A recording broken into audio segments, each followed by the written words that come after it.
forsaken me. Lord, you are holy, enthroned in praise. My parents trusted you and you delivered them. I also trust, even amidst pain. For I know that from the womb you have sustained me. You are my fortress, my shield, and my protection. When evil surrounds me, you guard my heart. Like a roaring lion, the enemy comes to surround me. But I call upon your name and you come to rescue me. Lord, do not turn away from me now. I am weak, but your strength overflows within me. My bones are dislocated, my heart is like wax, but your mighty hand regenerates my soul. They divide my garments, they cast lots for me. They surround me like dogs seeking my end. But I lift my eyes to your throne of glory, and I know that you will write my story. You are my fortress, my shield and protection. When evil surrounds me, you guard my heart. Like a roaring lion, the enemy comes to surround me. But I call upon your name and you come to rescue me. Lord, deliver my soul, save my life. For I know you will not let my hope be destroyed. You answer when I cry out, you are faithful to help. From the dust of death, you come to lift me up and make me victorious. I will proclaim your name to my brothers and sisters. In the midst of the congregation, I will sing your praises with my hands. Those who seek the Lord will praise him eternally. Your heart will live forever faithfully. All nations will remember the Lord. All families will worship with fervor. For yours is the kingdom, yours is the glory. And those who sleep in the dust will hear your voice in history. You are my fortress, my shield and protection. When evil surrounds me, you guard my heart. Like a roaring lion, the enemy comes to surround. All right, folks, that is where we at Civic Vibes want to make a start for this evening's program. It's already 5 minutes past the good old hour of 6 o'clock, not just in Dominica, from which we are transmitting from, but in the rest of the region in which we live. So yes, welcome, welcome one and all. They will proclaim your power. Decided to start this program on a more, soft side, giving the good Lord above the many, many thanks, huh? God, my God, now I know that you are with me. So tell Lou to tell Sue, tell Paul to tell all that yes, this program is on each and every Sunday from 6 o'clock. And yes, this evening we're going to have a very, very informative program. Today I declare, as always, that is. You are my Savior. So we ask each and every one of you to please keep it locked to the sport that you got. A very, very interesting topic under the scrutiny this afternoon, as it were. An in-depth look at our electoral commission in Dominica. Again, let me repeat, an in-depth look at our electoral commission in Dominica. And whether it is truly ready for a next general election, whenever that is called. So all of you already there on the live feed, thank you very much for your eyes and ears each and every time. Today being 26th of April, Sunday that is, 2026 indeed. We have two very, very interesting guests, I must say, in Dominica. No stranger to us. In Dominica, we have Mr. Gregor Nassief, very astute businessman, son of the soil. And so we're going to hear from him in just a while alongside our other special guest in the name of Mr. Michael Astaphan, again, another astute businessman in Dominica. And so we expect the conversation to flow very nicely in terms of their deliveries here this evening.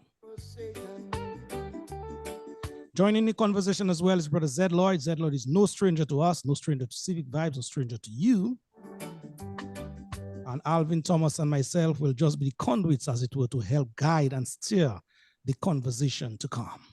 My thirsty soul seeks your face, even in the... So we want to thank our guests here in a very special way, Zed Lloyd, Mr. Nassief, Mr. Astaphan, for taking time off their schedule and being here with us this evening in the flesh to contribute. So without saying much more from me, let me move across now, hop across to Brother Alvin Thomas for his opening remarks. Alvin, where are you? Yeah, thank you, Lofty. Thank you. Can you hear me loud and clear? Loud and clear. All right, great. Well, let me say a pleasant good evening to everyone that is already logged into the program. All our guests who I see is already logging in on the Facebook page as well as YouTube. And like you, Lofty, in a special way, to say a special good evening to our two guests this evening on the program, in the persons of Mr. Gregor Nassief and Michael Astaphan, as well as Zed Lloyd, of course. I don't consider him a guest. I consider him part of the production team. Zed is part of Civic Vibes by now. Yeah. So I won't put him as a guest just yet. But a pleasant good evening to the gentlemen who we'll be having a conversation, and like as we always see on this program, Lofty, Civic Vibes is exactly what the name suggests. Civic discussion, civic engagement, civil engagement. And the purpose of this program, which we have been doing for quite some time now, is to provide information, first of all, to the people. Provide them with give them some knowledge. One of the things I noticed that happens a lot in Dominica, in the administration arm of things, folks take decision without information. No data, no statistics. So it's like just shooting in the air. But we at Civic Vibes always provide you with the information. And then you can go back and validate the information. And hopefully on the basis of that information, take some action. So I'm happy that both Mr. Nassief and Michael, my good friend out there, who is no stranger to Civic Vibe, he's been on that platform several times, is able to join us this evening. I want, before we start the program, my Lofty, and you've played the appropriate song, to just reach out to the many Dominicans back home. I know some of them are going through a very difficult period right now. As I understand it, there has been serious flooding in several areas of the country, and that has affected quite a few people. We know when that happens, it has an impact on everyone, the farmers, the road, the drivers, everybody is impacted. So we at Civic Vibe just want to reach out there and just say to you that be strong. We are resilient people. We've used that word so many times, and I know we'll be able to overcome some of the damages or the effects that flooding has placed on some of you today. And to any one of you celebrating any special occasion, anniversaries, birthdays, we just want to reach out and say to you, happy anniversary, happy birthday. And anybody celebrating any deaths or anything that's not as happy, to just extend our condolences. So with that being said, Lofty, let's sit back, let's relax, and let's get ready to rumble, as they say. Yes, indeed. Alvin, thank you very much, my brother, for your opening remarks, as it were. It's always a pleasure, Alvin, to have you. But sometimes, in life, we undervalue people's contribution. And so, Alvin, this afternoon, the public, I want to thank you for being part and parcel of this program way back when. And you still have this strength sometime when I decide to do something, it's time to just throw in the towel, as it were. Alvin normally pull me up by my bootstraps and say, Lofty, we have to continue in the interest of our country. So, Alvin, thank you very, very much, my brother, indeed. Yeah.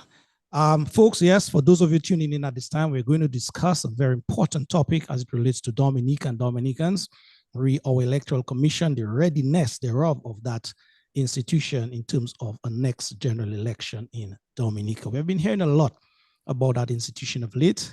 And so this evening, our guest here, Zed Lloyd, Brother Michael Astaphan, and of course, Mr. Gregor Nassief, they are here to basically extrapolate, give us some of their thoughts as it pertains to the topic at hand this evening. Zed Lloyd, let me hear from you, Zed Lloyd, in terms of opening comments. Then we move across to Brother Michael Astaphan, and then thereafter to Mr. Nassief for you guys' opening comments before we really and truly dive into the discussion itself. Just why are you here this evening? Well, thank you, Lofty. Am I coming clear? Am I too loud? Am I too low? You are right on target. Yeah. You're good. You're good. Yeah, Greg, Brother Astaphan, Alvin. Let me first of all thank you guys for making the time for us to do this today. I think it's a necessary topic and something that maybe deserves, more than this session itself. But we're gonna try our best. Lofty. Also, let me reach out to the people at home who went for their hard times and the whole water issue and light issue and all these issues that we could have solved, if we were dealing with the people in terms of developmental perspectives, but we'll come to that. Lofty, one of the things that, although we've been an independent nation for almost, our fifth decade, in many ways, we've remained a colonial nation, especially, type of governance, whereby in colonial times, we were not involved in our development process. And here we are under this administration for the last 20 years, where we have exactly that kind of parallel, where we, the citizenry, are totally uninvolved in our process of development. And we talk about democracy, but one of the most fundamental parts of democracy is the citizenship. How involved are the citizens in their capacity of governance and management of their affairs? And Dominica, we are not just zero, we are in the red. We're totally uninvolved in our process of governance. We've left everything to political parties and government. And in many ways, the situation that we're in is of our own making. Because as long as you abstain yourself from your process of governance, you have opened yourself to be disrespected, used, abused, and all the likes of what is going on in Dominica. And so when we come to this process, as to how did we arrive there? Because we used to be a nation of involvement. We used to be a nation where citizens were a part of their governance. We were active in our sense of government and involvement and asking questions of our governance. But that has stopped. And why has that stopped?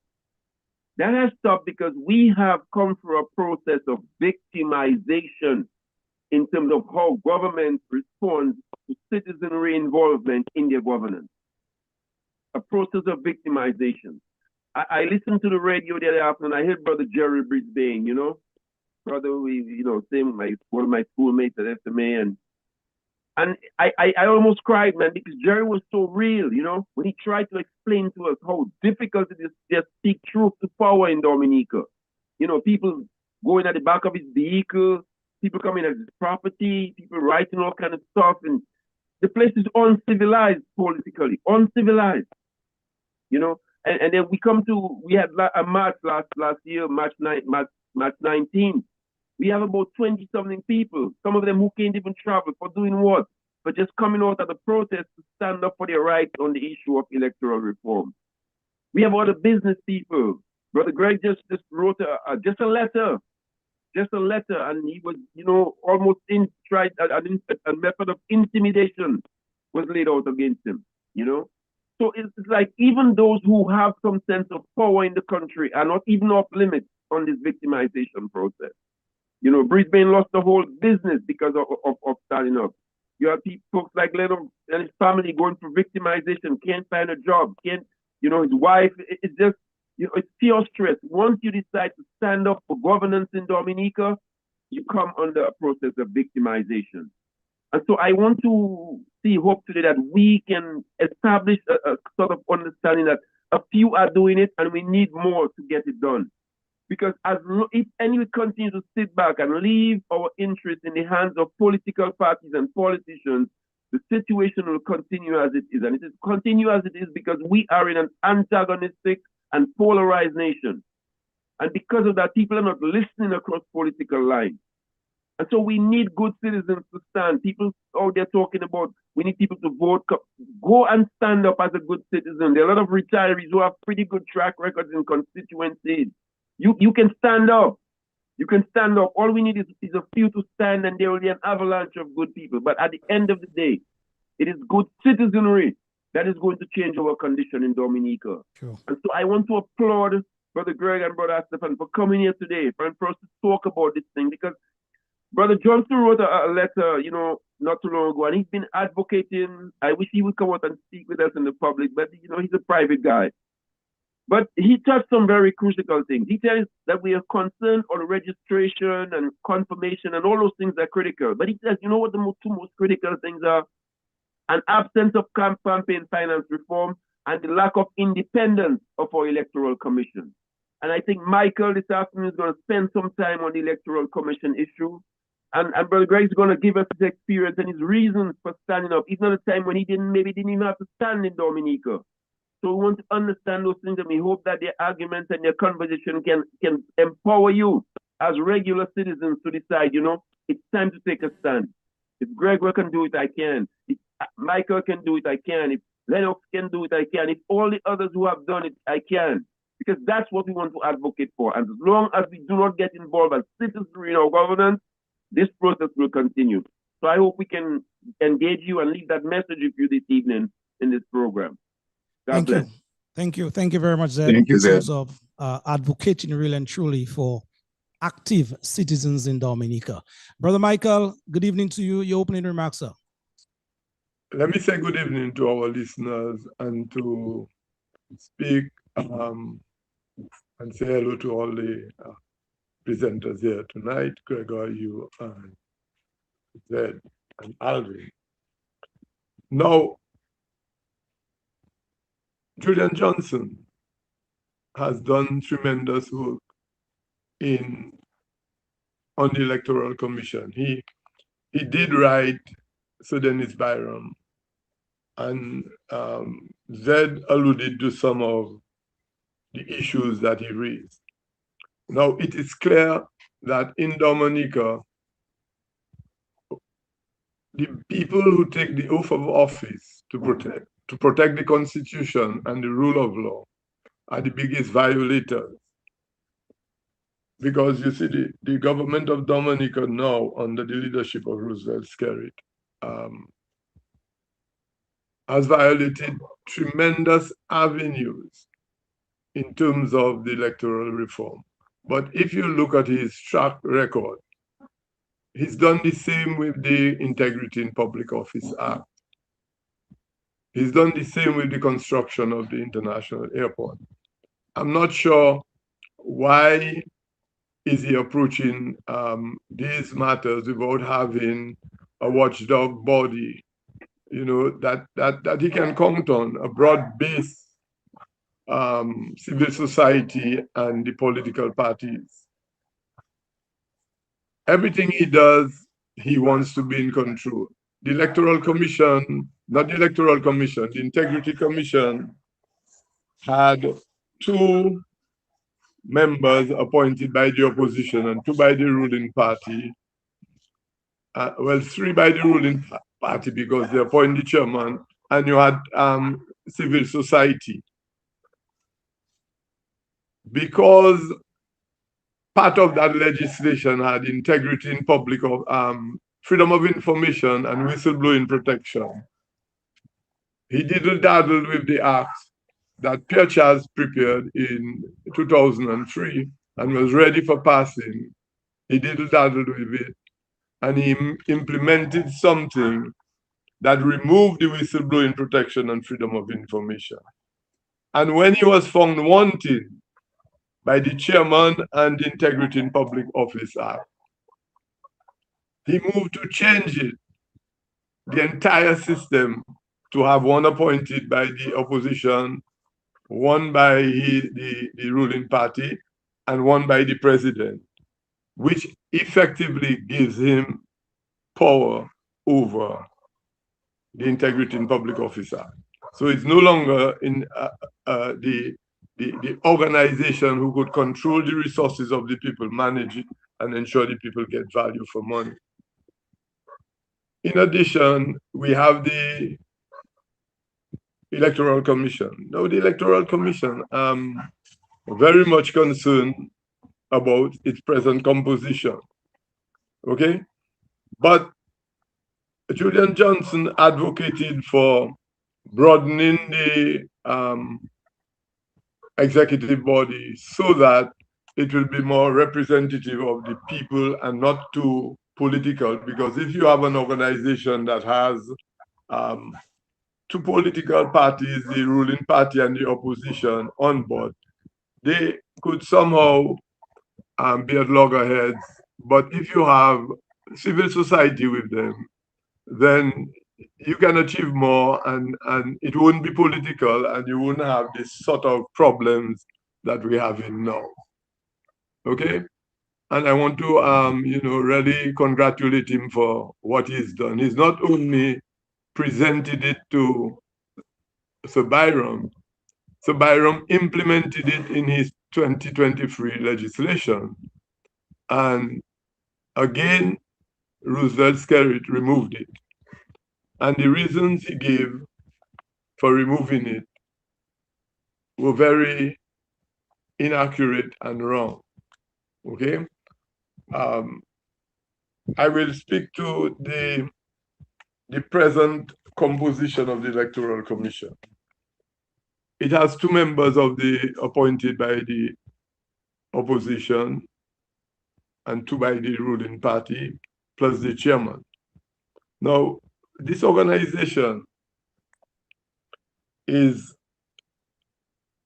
very poorly structured in that the members of the ruling party violates the basic, what I call the basic conflict of interest. Because one of the reasons for including civil society was to ensure that we remove all the conflict of interest that would come out of, we would select people who are qualified. First of all, they have no contracts with government and those sort of things. Now we find that we not only have two promoters of passports this under the CBI on the executive, but also the chairman. But the biggest problem with the organization is the Prime Minister mentioned sometime when the chairmanship was vacant that he was in discussions with the present chairman to take up the chairmanship of the organization. All right, Brother Astaphan, I don't want to rudely interject here, but can you just hold that thought right in terms of some of the issues that you and others are seeing as it relates to the Electoral Commission? Let me just move across now to Mr. Gregor Nassief so that he can give us his opening remarks, and then thereafter, Michael will come back to you to sort of put flesh on what you said before. Thank you, Mr. Nassief. Thanks, Loftus, and good evening to everyone. And just want to, I'm out of state and want to briefly extend my concern and sympathies to anyone who's suffered any kind of loss at today's floods on the island. Loftus, you asked why we are here, that we should answer that, and I'm only here because Alvin twisted my arm last week. But I'm very, very pleased to be here with everyone. And Zed, you mentioned victimization. I have not been victimized. I do not feel that I have been victimized. I would say that there has been concern from me, my family, and the management of the companies that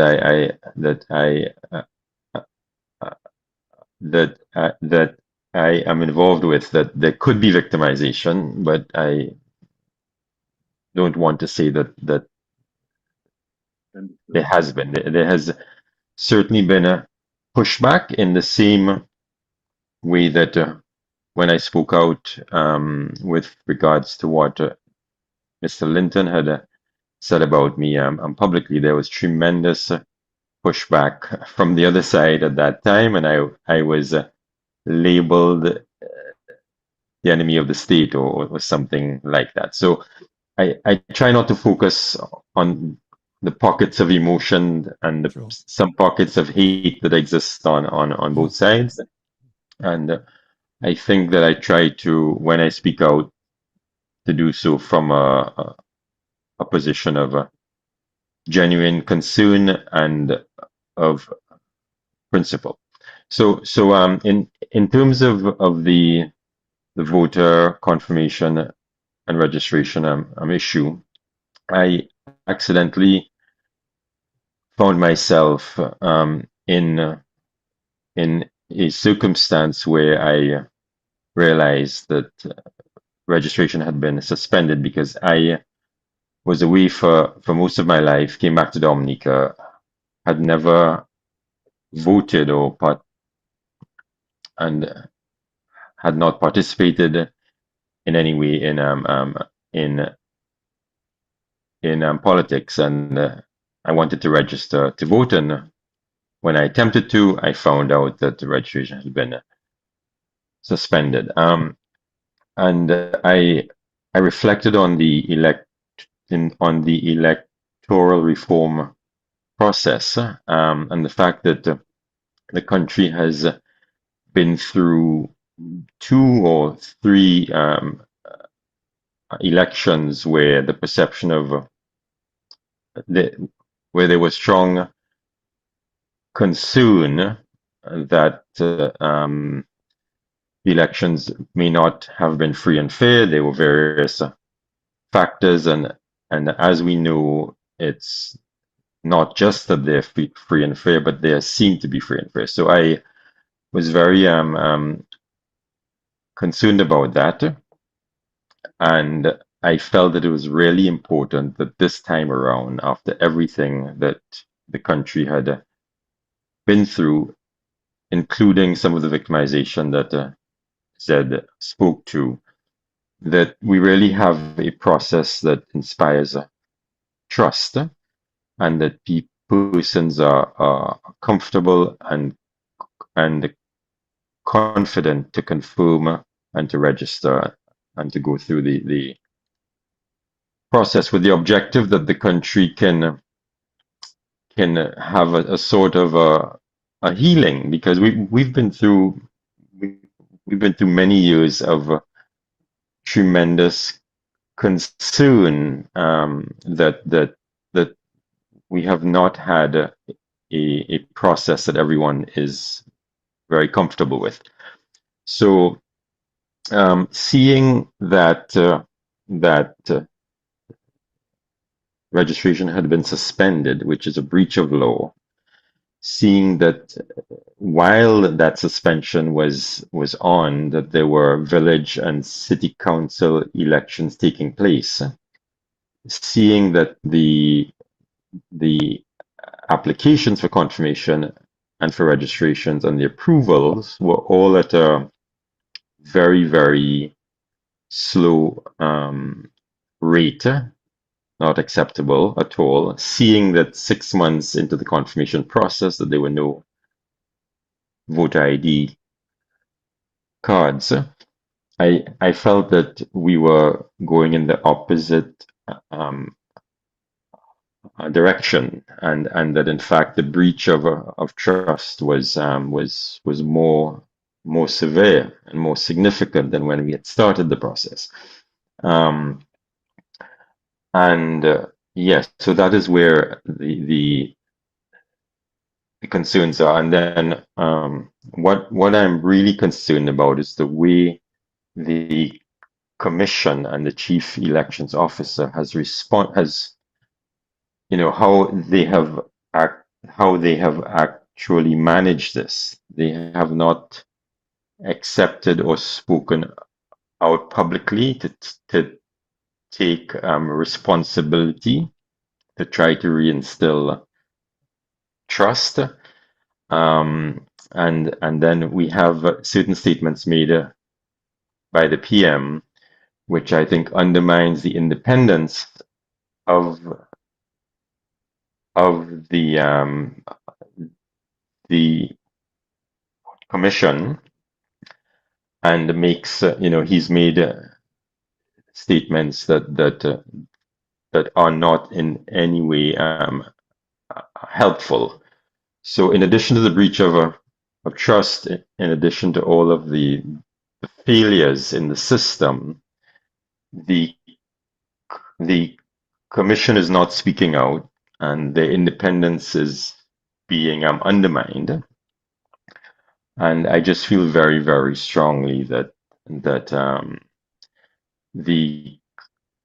the commission needs to resign. The chief elections officer also needs to step down, and there needs to be a new process and the opportunity for reestablishing trust in what is such a critical process for the country, so we don't go through yet another election cycle where we feel further and further away from a free and fair election. So that is basically why I have shared the thoughts that I have up until this point. Yeah. All right, Brother Nassief, thank you very much for your very strong opening remarks. Thank you for your letters, your words that you have penned thus far in the public. I can tell you these words have been making the round and resonating as well with the majority of Dominicans, especially those who care about free and fair election. Dr. Alvin Thomas, before you come in here, let me just touch with our listeners or viewers. They are there. Thank you very much, losing your numbers here. Special recognition as well to the leader of the UWP. We see him here, Dr. Thompson Fontaine, and others. They are there taking in the necessary information. Folks, we have two designated lines. The numbers are 245-2396 or 615-9470. When the time is up in terms of calling or contributions, we will give you that esteemed opportunity as well. Alvin, let me move across to you after hearing, our guest here, based on you coming in now to sort of put that conversation into context as we move forward. Yeah, thank you, Lofty. Thank you very much. And let me say thank you to our guests, Michael, Gregor, and Zed. I think they have really set the stage and for the conversation that will unfold. I think all three have really touched on a number of areas. As a matter of fact, I'm saying, wow, that seems like a part one. We may have to have a part two from the areas that have already been touched on. But let me quickly go back to Gregor for a while.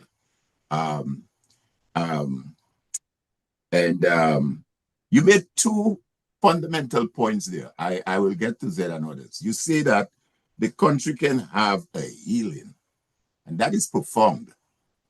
The country can have a healing.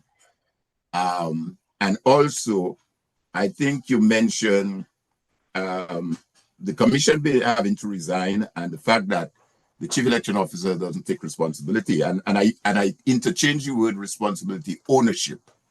You run a business. I run a business too. And the person who's at the top of the business, if something goes wrong, have to take ownership. You have to take ownership and admit, hey, this thing went wrong. We will do what we need to do to fix it. But when you have a situation where a leader does not take ownership, that's a huge problem. So just touch on that briefly for me, why you are seeing that and why you make those comments. The question of the country need healing and this lack of ownership that permeates itself across the administration. Well, I mean, we have a process that's so fundamental to the future of the country. We have a constitution, we have laws, and these laws have been breached. Persons have been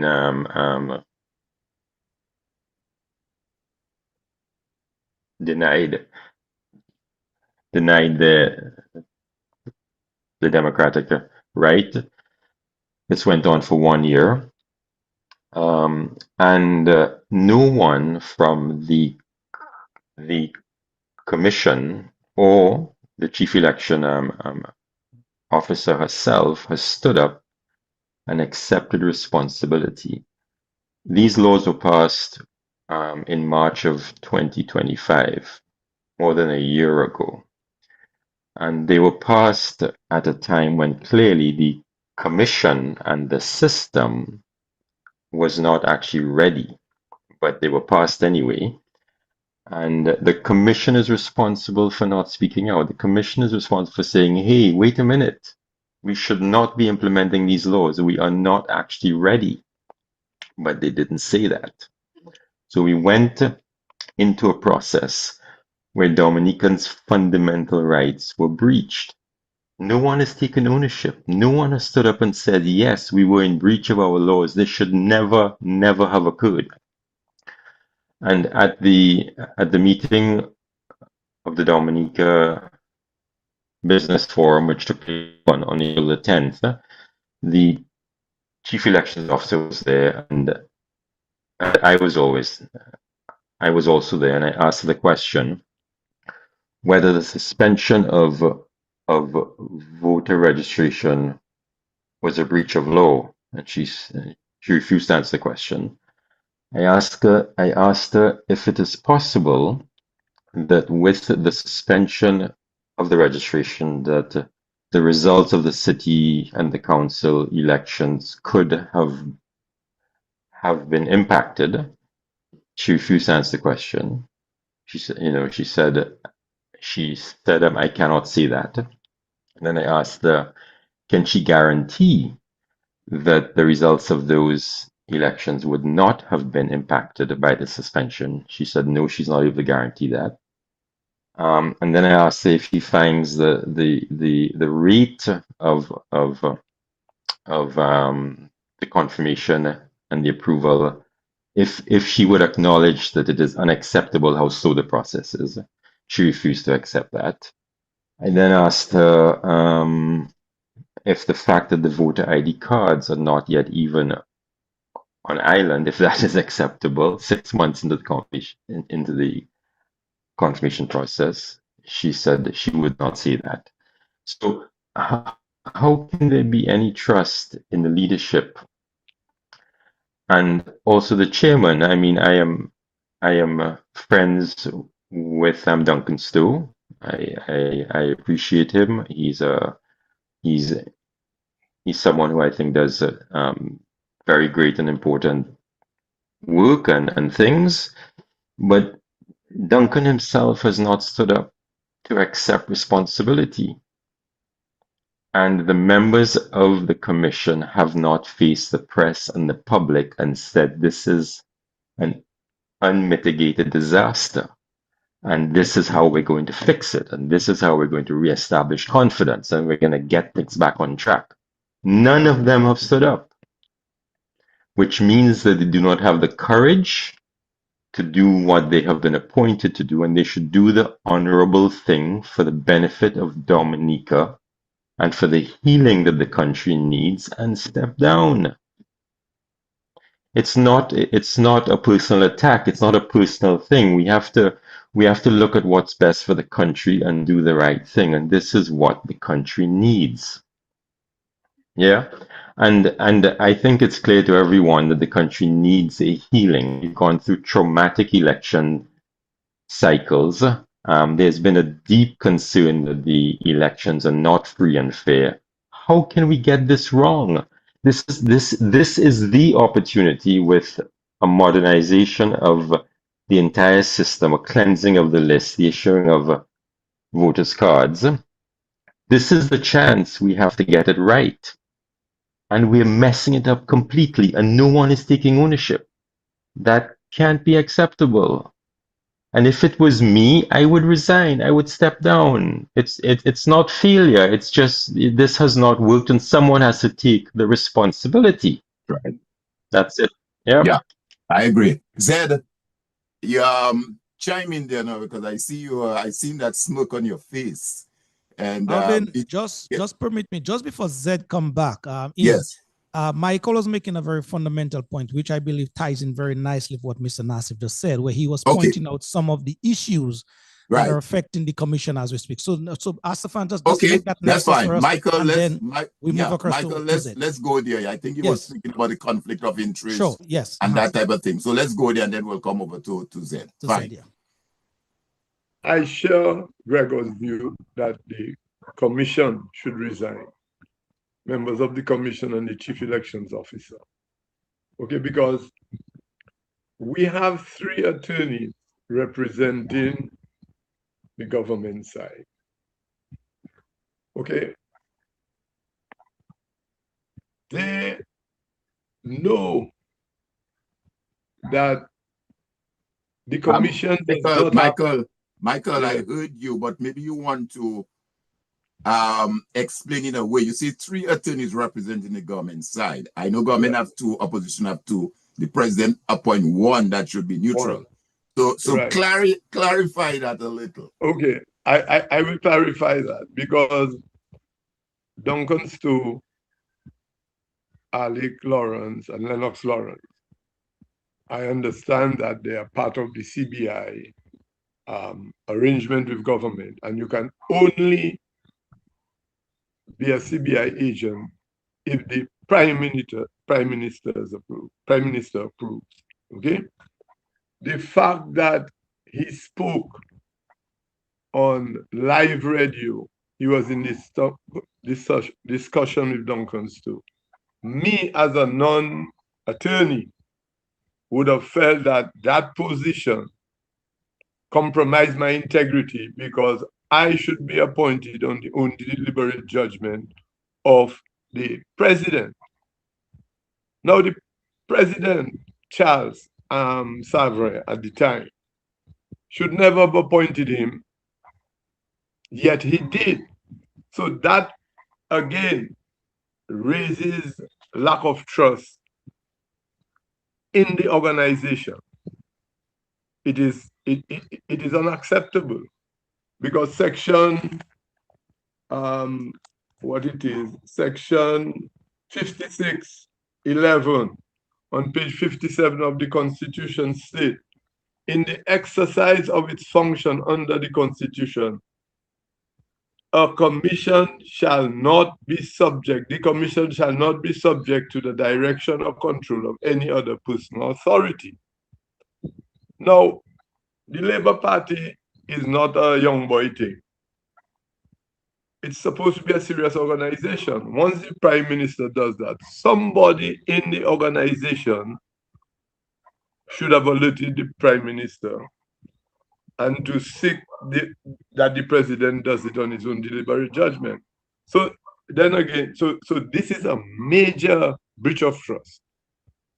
And they feel very proud that they can control the commission, pass whichever laws they want, and not meet with us. Every time there's a meeting with Duncan Stu, he doesn't show up, that I know of, for the public. I've never met Ali or Lennox meeting with the public. We've met several times at the Freedom Party with the commission, but I've never met with them across the table. Okay? And that shows total disrespect.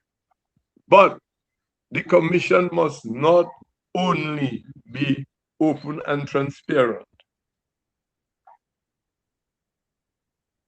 to give us free, it must appear to be open and transparent.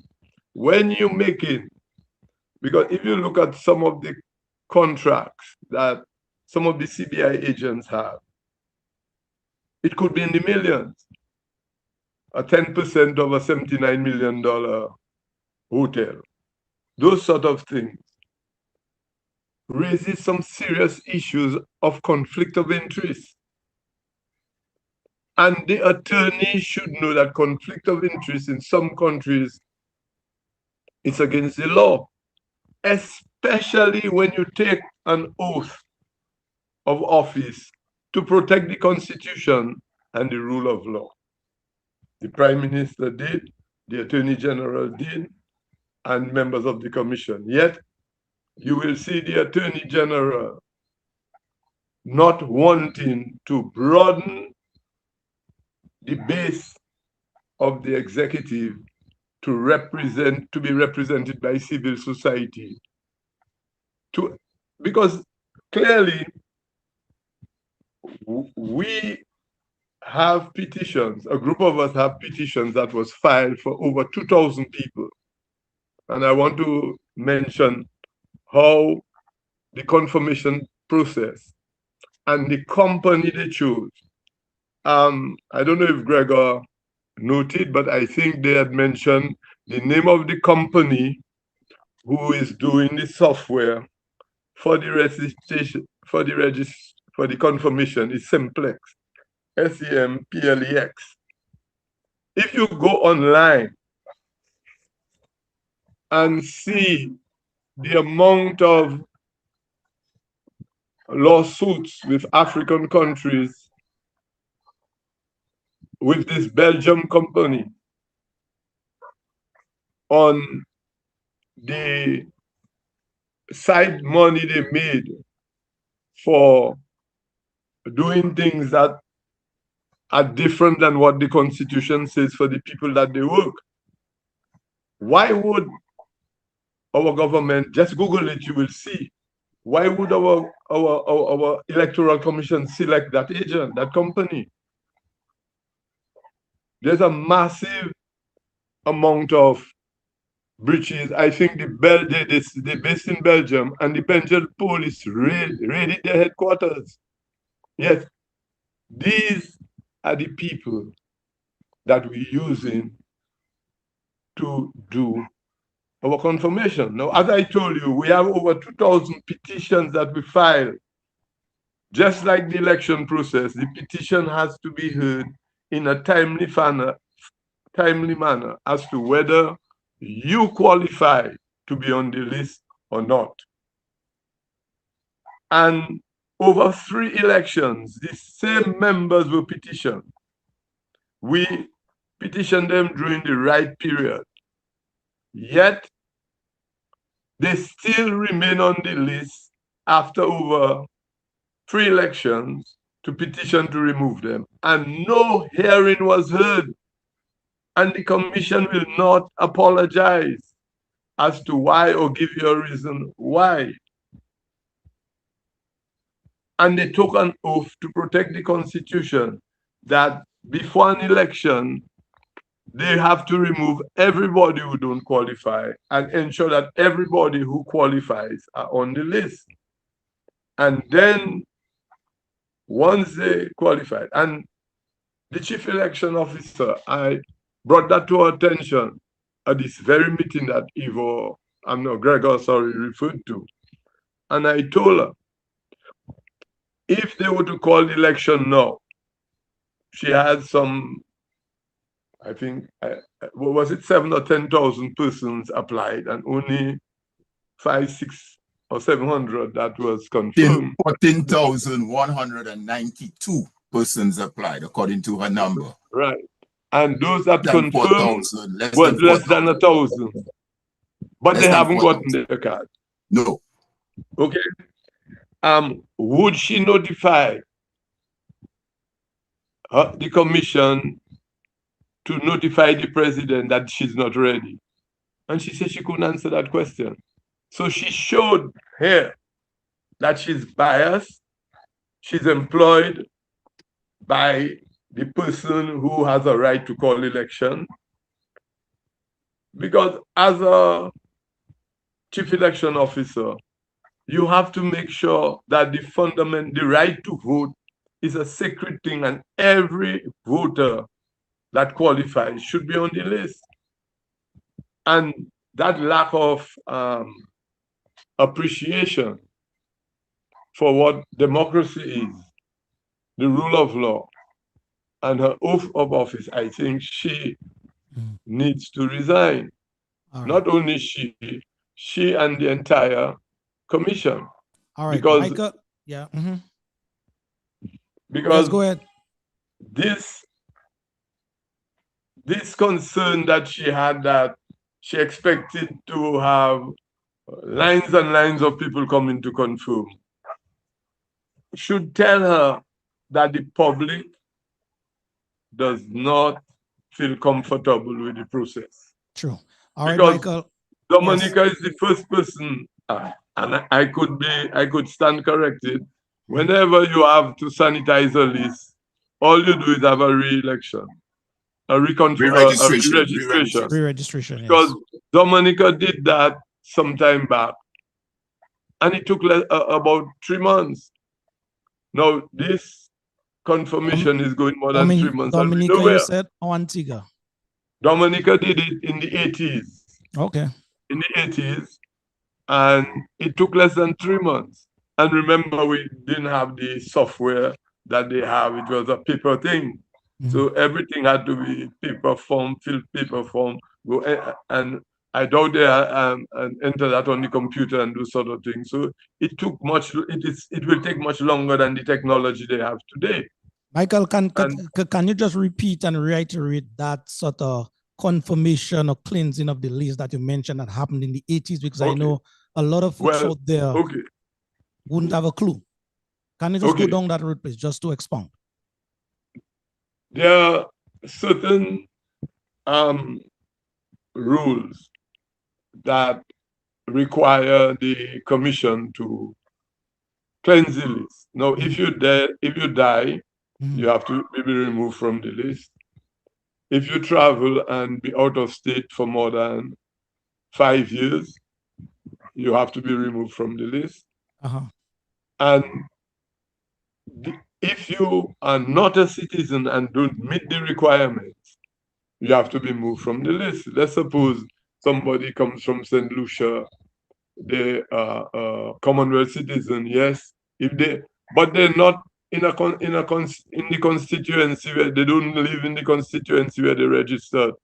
Yeah. So Michael, in the interest of time, just go back to that 1980 activity that you spoke of, where something like that took place. Just to wrap up on that point for us, please. Yes, in 1980, there was problems with the list, and some of the political parties at the time felt that the only way to cleanse it with the chief election officer was to have a re-registration, and they had that. I can get the exact date for you, and that took 3 months, if my memory serves me right. I stand corrected on that, but it didn't take 6 to 8 months. They did it in a reasonable time, and we could do that. But the biggest concern I have now with what is going on is that these people are still on the list, and they can confirm. They can confirm because they're still on the list, and we have a court matter on that. Okay. All right, Michael. Point taken. Point established here. Zed, you want to chime in, and then we go back to Mr. Astaphan, then take that break. Yeah. Well, I want to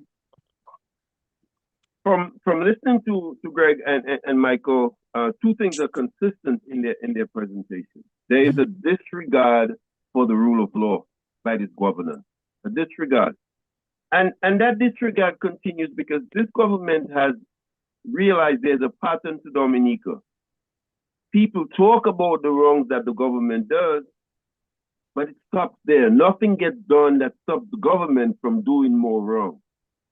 And I want to ask Michael, before, and I can explain later, but I want to ask Michael and even Gregor, given these inconsistencies that are so clearly outlined that any common sense judge or anybody could sit with those things and understand the concern. If you look at that cumulative, the lack of proper confirmation process, the trust, the inability of the organization to take responsibility for the processes, the violations that Michael talked about of actually having people that they have done things like affidavits again and seeing that they're still on the list. There seem to be some fundamental things that Dominica is not prepared for an election. And so I want to propose in the same context of that Greg and Michael called for the resignation of the committee. I think when you put everything together, there's a sufficient enough case to take the government to court on this issue of elections. I think what has been happening is we as the citizenry have not been acting in our own interest and the interest of the state. Like I say, we've grown into this thing where we just leave things to political parties and politicians. And I think this issue gives us a proper opportunity. We were railroaded against in the process. We asked for a re-registration, like Michael said, and that wasn't given. The Prime Minister chose confirmation, and we knew that was going to be problematic. You look around the world, that is a problematic approach. Any government that is interested in governance will not take reconfirmation. It is more costly. It is a whole lot of, and we are seeing it right there in front of us. And as Michael is just saying, we've accomplished the registration process in an earlier time as a nation. So we could do it again. So I really want to put the word out from a citizenship point of view that isn't it time for us to consider taking some measures against the government before even an election to ensure. I think we can make a case at the court. It may not proceed, may not succeed at the first round in a Dominican court, but at least we can look forward to an appeal at a more justifiable table and really affect the results in this country. So that is what I want to ask Michael. In that collective, don't we have enough evidence to present a posture legally on the state of electioneering in our country? Let me tell you, any violation of the Constitution, a citizen has a right to go to court to seek redress, because you cannot have rule of your Constitution being violated, and these members of the Commission, I don't think they understand how wrong, how the right of a person to vote in an election where you're not prepared and there are people that do not qualify to be on the list. It's an injustice. It's a violation of the basic principles of equity, transparency, and accountability. As Gregor says, if you take an oath of office to protect the law, the rule of law, and the Constitution, you have to be accountable. So if you're not accountable, people won't have any trust in you.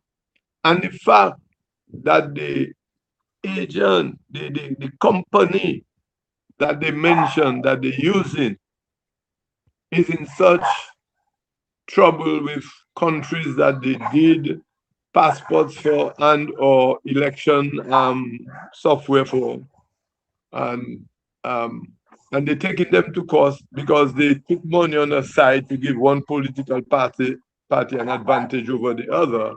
Wow. Speaks volumes on.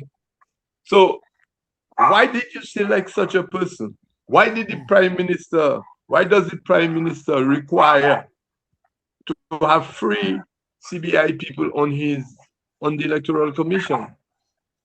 There's so many labor rights who are level-headed, who are not involved in contractual arrangements with the government.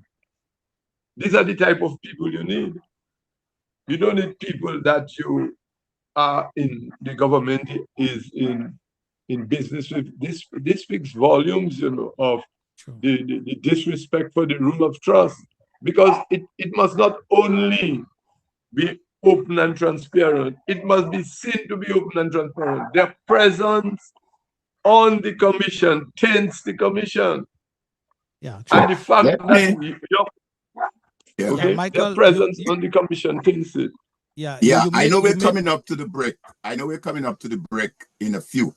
But even before Greg will chime in response to what Zed asked a few minutes ago, let me just very briefly and quickly refer you to the Caribbean Court of Justice position on what you just raised, Zed. That's the CCJ. That's like our Supreme Court. We had this matter that went to the lower court. The judge threw it out.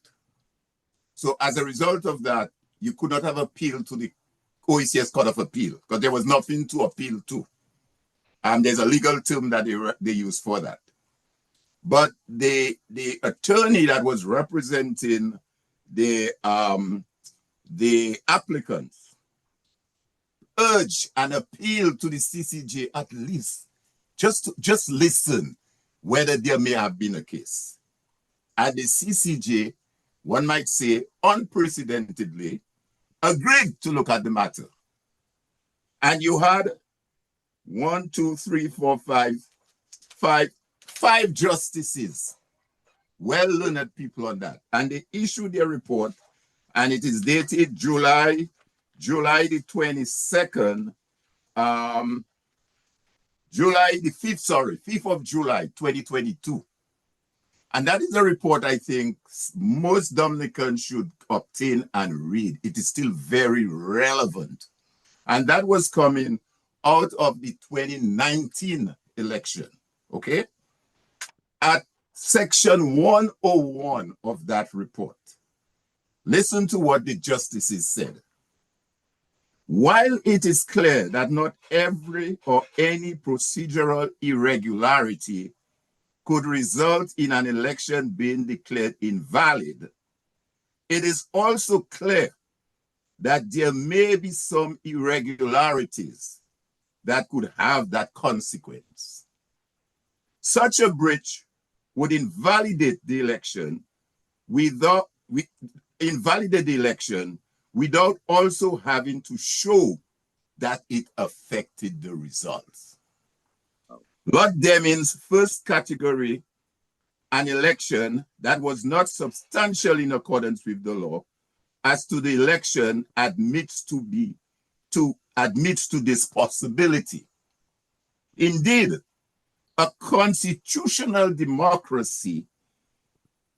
in a constitutional democracy, an election may not have met minimum constitutional threshold, could fail to meet the substantial compliance test understood and re-examine as including both quantitative as well as qualitative standards, unquote. They went on further to say, in conclusion, at section 108, in conclusion, these appeals have been dismissed on the basis of want of jurisdiction, meaning that they did not have a hearing at the local court, it did not go to the OEC court, and then to come to the CCJ, the jurisdiction. Because there were no final decision or order made by the judge for the purpose of sections 46 and 7 of the Dominica Constitution, however, there remain areas of grave concern about how the process, and we are talking about process here now, how the process of these elections was conducted. Future elections in Dominica ought not, and let me underline that word, it's not mine, ought not to proceed with these or similar tint. For my part, in relation to the electoral list issue and the related parliamentary conclusion of the trial judge on the pleading as to its unlawfulness, the Court of Appeal arguably may have had jurisdiction on constitutional grounds. Wow. That's the justice is saying that, you know, irrespective of whether the decision was considered in the context of sections 46 and 7, final or not. There can be no doubt that this particular decision conclusively preempted any further inquiry into arguable unlawful conduct by the elections authorities that potentially went to the root of free and fair elections, unquote. All right. Wow. That is important because herein lies it, Zed. The CCJ have said what transpired then, and that was in 2019, appeared to be unlawful and unconstitutional, and therefore we must not walk that road. So to answer your question, it would be an interesting test to put this matter before the court, because under the Constitution, under section 38, 38, 1, 2, 3, 4, 5, 6. It gives the commission the sole and only responsibility to conduct elections in Dominica. No, and Michael referenced 5711. So clearly, if the commission is not doing what it ought to do, it's a breach of the Constitution, and it's a matter that can be filed to the court and request a judicial review. All right, Alvin, thank you very much for laying that down in stone, as it were, as it relates to the words or the advice from the law lords, as it were, at the CCG our elections possibly in the future. Mr. Nassief, we're at that time now where we must take a break. So as soon as we end that break, we're going to get back to you for some of your comments based on what you have been hearing so far. I wanted to respond to some of those things. Okay, that's fine. Thanks. After the break, yes. Let's do this. Yep. We'll come back in just a bit. Okay, thanks. Rise up now. This song is entitled Demand More, Dominicans. No more talk, no more show. Time to make the future grow.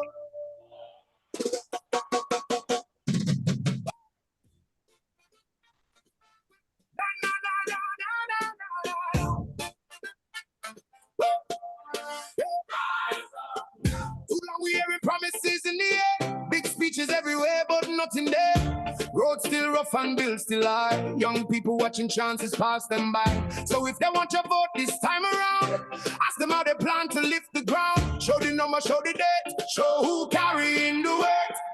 No more clapping for empty sound. No more waiting while we drown. If they lead, then let it show. Plant the seed and make it grow. Demand more, demand better. Storm the dark and change the weather. Hands up. Yes, Dominicans, the advice to us is that we need to demand more. Demand plans, demand action. Build the hope from every faction. Stand together, show to show. Dominica, demand more. Small shop owner trying hard to survive. One little Demand more in terms of our governance in Dominica. red tape. Let the worker find escape. Demand more accountability, demand more transparency in the interest of the country. Every village got a spark. Why keep talent in the dark? Every village got a spark. Why keep talent in the dark? A very powerful line indeed. If they lead, then let it show. Plant the seed and make it grow. Demand better. Storm the dark and change the weather. Hands up high, let truth restore. Dominica, demand more, demand. Demand action, build the hope from every faction. Stand together, show to show. Dominica, demand more. No be the future, only youth need chances right. For all those of you tuned into the program at this time, good evening to you in a very, very special way. Proud music. Thank you for your eyes and ears each and every time. Our guests tonight, their brothers, Mr. Michael Astaphan Where the money go? and Mr. Gregor Nassief. Tell the people. Well, Zed is part of us already, huh? Numbers to the light. And we're discussing a very important issue, a very important topic as it relates to the readiness of our commission, our electoral commission in Dominica. Lots of issues raised so far by our three guests here. Dominica, demand more. Your comments, your suggestions, they will come up in just a bit. Can't stop the doubting, strong together. Someone is saying here, Mr. Michael Astaphan, you'll answer that after Mr. Gregor takes his take. 1980 was not a cleansing per se, but more of a regularization of the list to ensure proper voting. Yes, that is one person chiming in here in the conversation. Mr. Nassief, we're back with you. We're gonna take yes, let's go, Mr. Nassief. We'll take that other break in just a bit. Thank you. Thanks, Loftus. Yeah, I just wanted to see, this whole thing about lawsuits and so on. I really feel that we're at a point as a country where we have to accept that we have these 3 new bills that have been passed into law, and we have to move forward. And we have to hold the commission and the chief elections officer to account for the failures that have taken place. I believe they should step down. Whether or not they do, they have to accept full responsibility. They have to fix the issues. And I think we need to move forward as opposed to backward. Right? This is just my own feeling of where things are. And I do not feel inherently that the commission is biased in a way that they would actually change the results of an election. I believe the problem is the commission lacks independence and also courage. The Prime Minister has made certain statements that I believe have undermined the independence, and they have not said anything about it. They have not stood up. They have not corrected him. So I believe that they have lost the moral authority, if you will, or the independence that they need and the courage that they need to do the job that needs to be done to reestablish trust. But distracting the country now and the focus that the country needs with tangents and lawsuits, I just don't think that is going to get us to the place that we need to get to. So this is just my own opinion. I think we need to be razor sharp on the commission and the chief elections officer fixing these issues.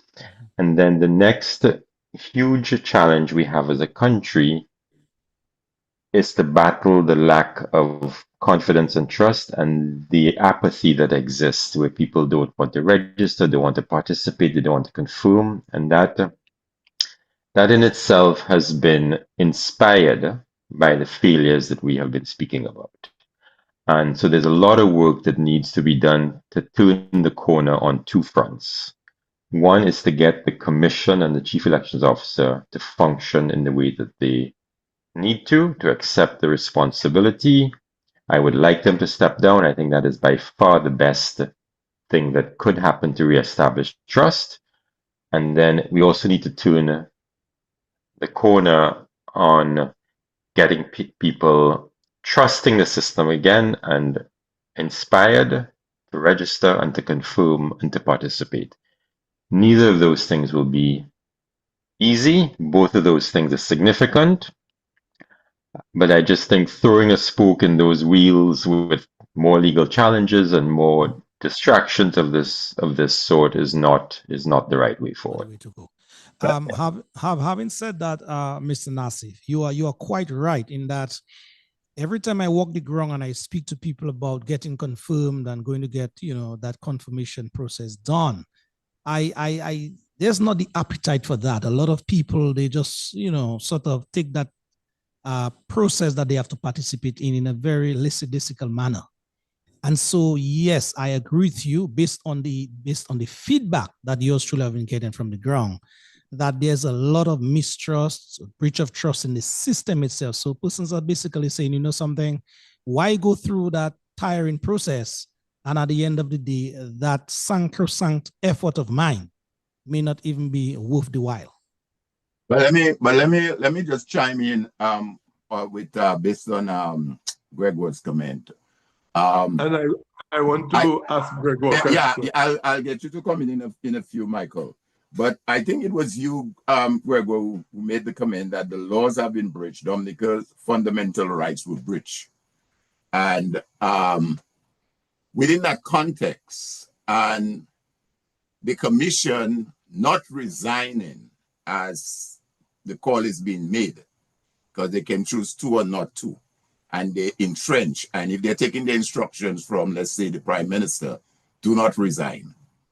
And the laws continue to be breached and people's fundamental rights. The fact that they couldn't register. Where is that balance? Where now could the citizen gain redress? How do you see that playing off itself in an environment where there is that apathy and lack of, trust? So Alvin, registration has started again, I believe, since March 9th, right? Mm-hmm. So that breach of law has ended. Now, for anyone to sue the government for breach of law, they would have to have shown that they wanted to register. They tried to register. They could not participate in the election. I think that is the only Well, way now the that there's government will be suing the a legal commission. redress. Yes, Okay. yes. Yeah. Sorry, yeah. So I think we need to. What is bothering me is that there's not an acceptance of responsibility of that. What is bothering me is that the Prime Minister himself said that that had no impact on the village election, the council elections, which is dishonest. You cannot say that it didn't have an impact. It absolutely could have had an impact. What is bothering me is that the Commission is not clarifying that and also challenging that. What is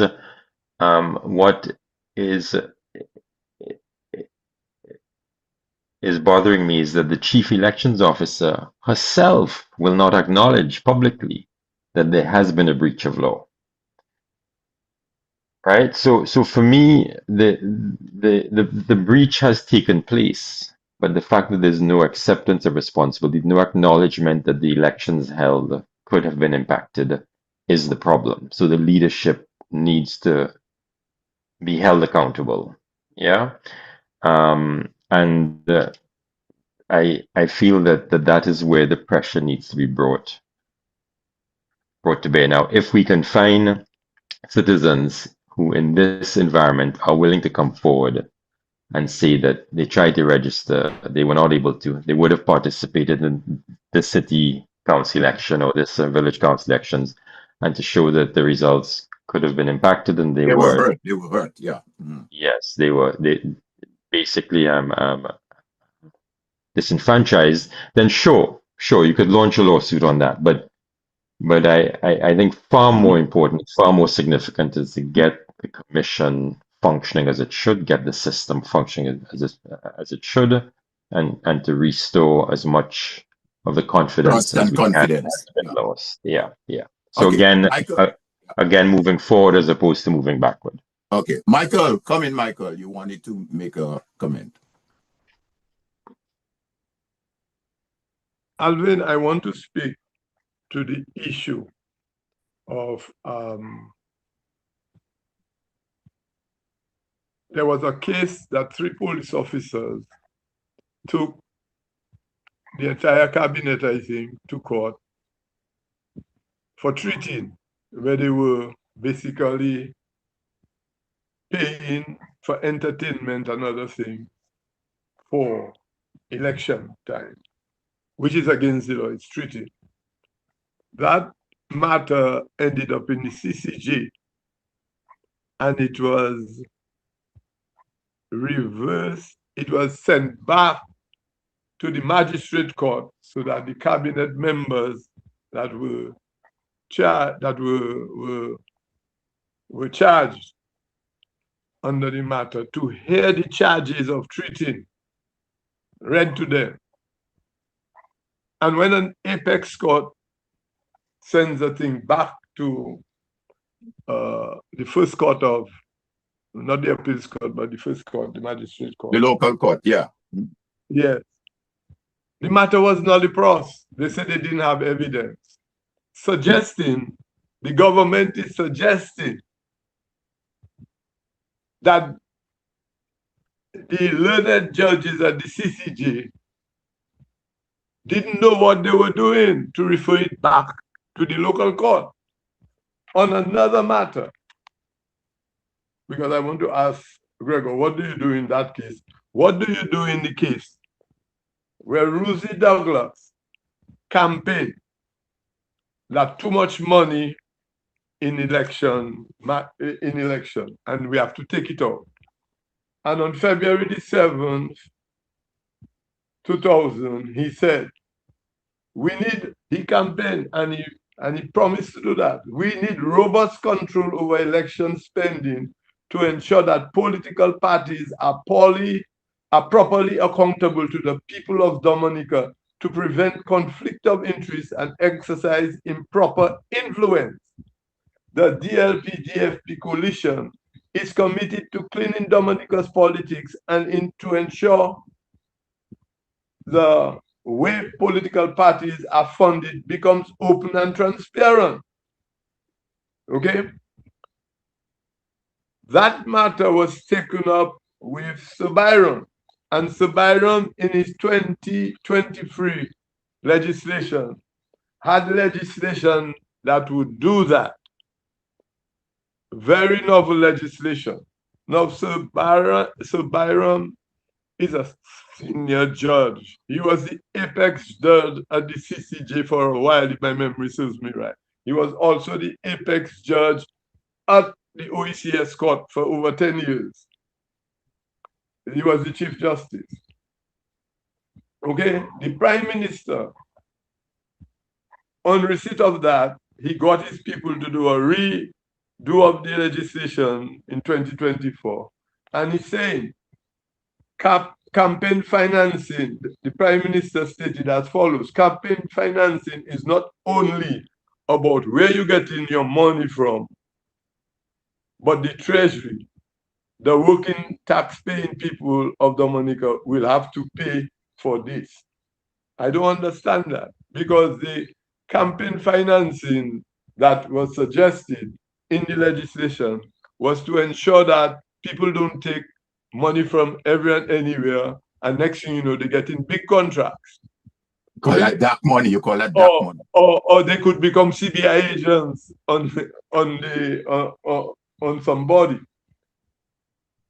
If he also said, if you go in to budget 10 million every election to share among political parties, then you may have to cut budget allocation of government for housing, the National Employment Program, NEP, and those sort of things. That is not so, because all countries like Australia, Canada, who did those things, they save money because contracts were not issued at high prices to persons who fund the thing, like who funded the thing. So the money they spend to give political parties were far less than what they lot from over-costed projects. So Michael, you said you have a question for Gregor. Yes. I know you quoted something. So what is the question? They've changed and removed campaign finance legislation. So anybody, because I hope you realize Gregor is not part of the Prime Minister team to answer. I know. No, I'm going to ask him. Gregor. I'm happy to chime in. Yes. No. Yes. How do you suggest when the Prime Minister, he have two other statements I want to say where he was saying there's no need for that kind of legislation. Okay. Let Gregor chime in a bit. Gregor chime in. Michael, I need your advice and to the public, because that is breaking the trust in the public. Because you have people selling passports on the commission and so forth. All right, go ahead, Gregor. You are preaching to the converted. We need campaign finance reform. However, the three bills were passed in last March without it. Unfortunately, globally, including in the US, money has corrupted politics in the worst possible way.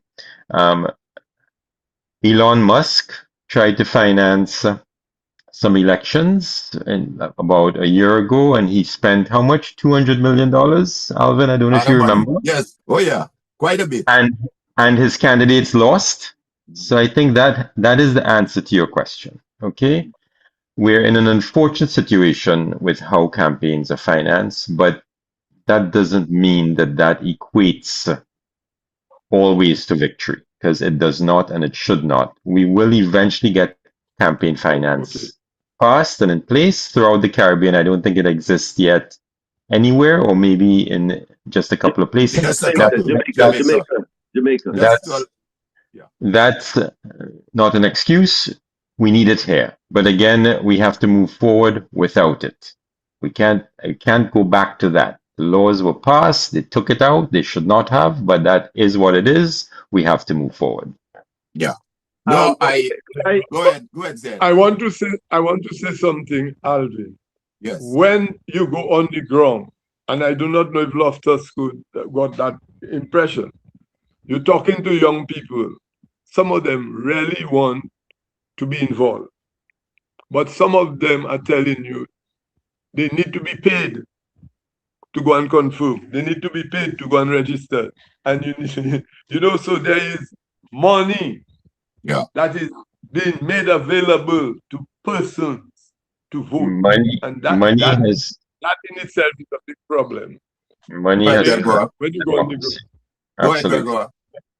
No. I was just restating that money has corrupted the democratic process terribly. Yeah. And it is just something we have to deal with going forward. Absolutely.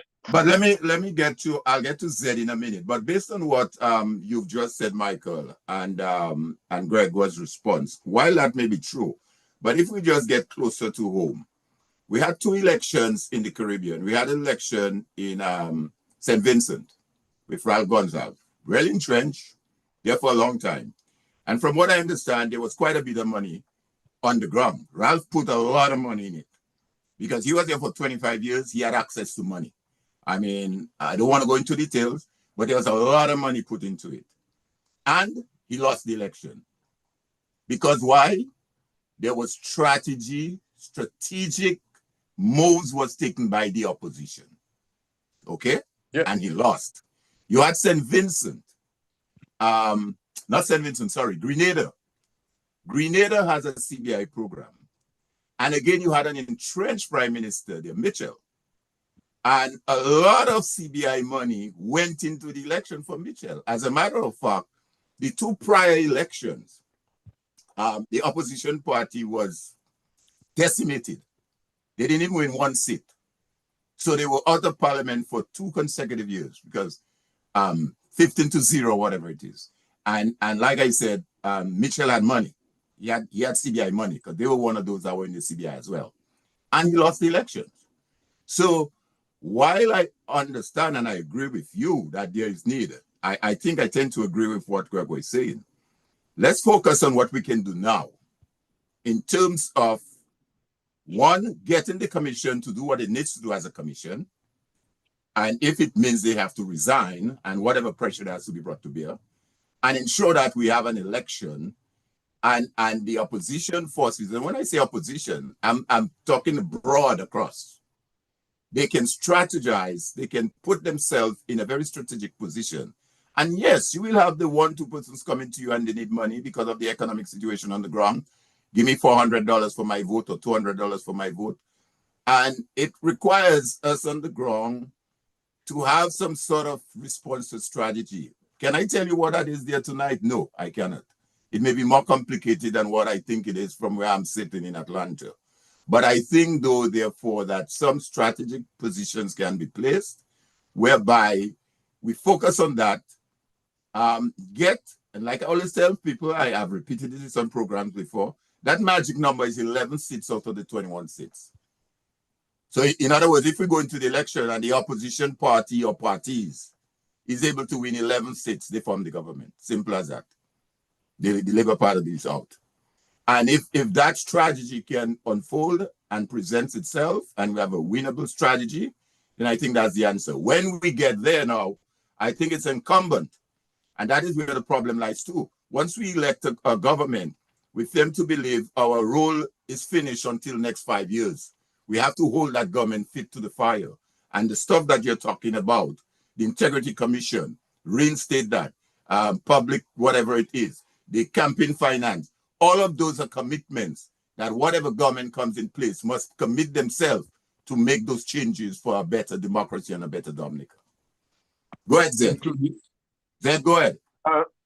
Greg, I want to you see, being reasonable assumes that you have a reasonable partner. You know? And I think that's very important because we don't have a reasonable partner in terms of governance in Dominica.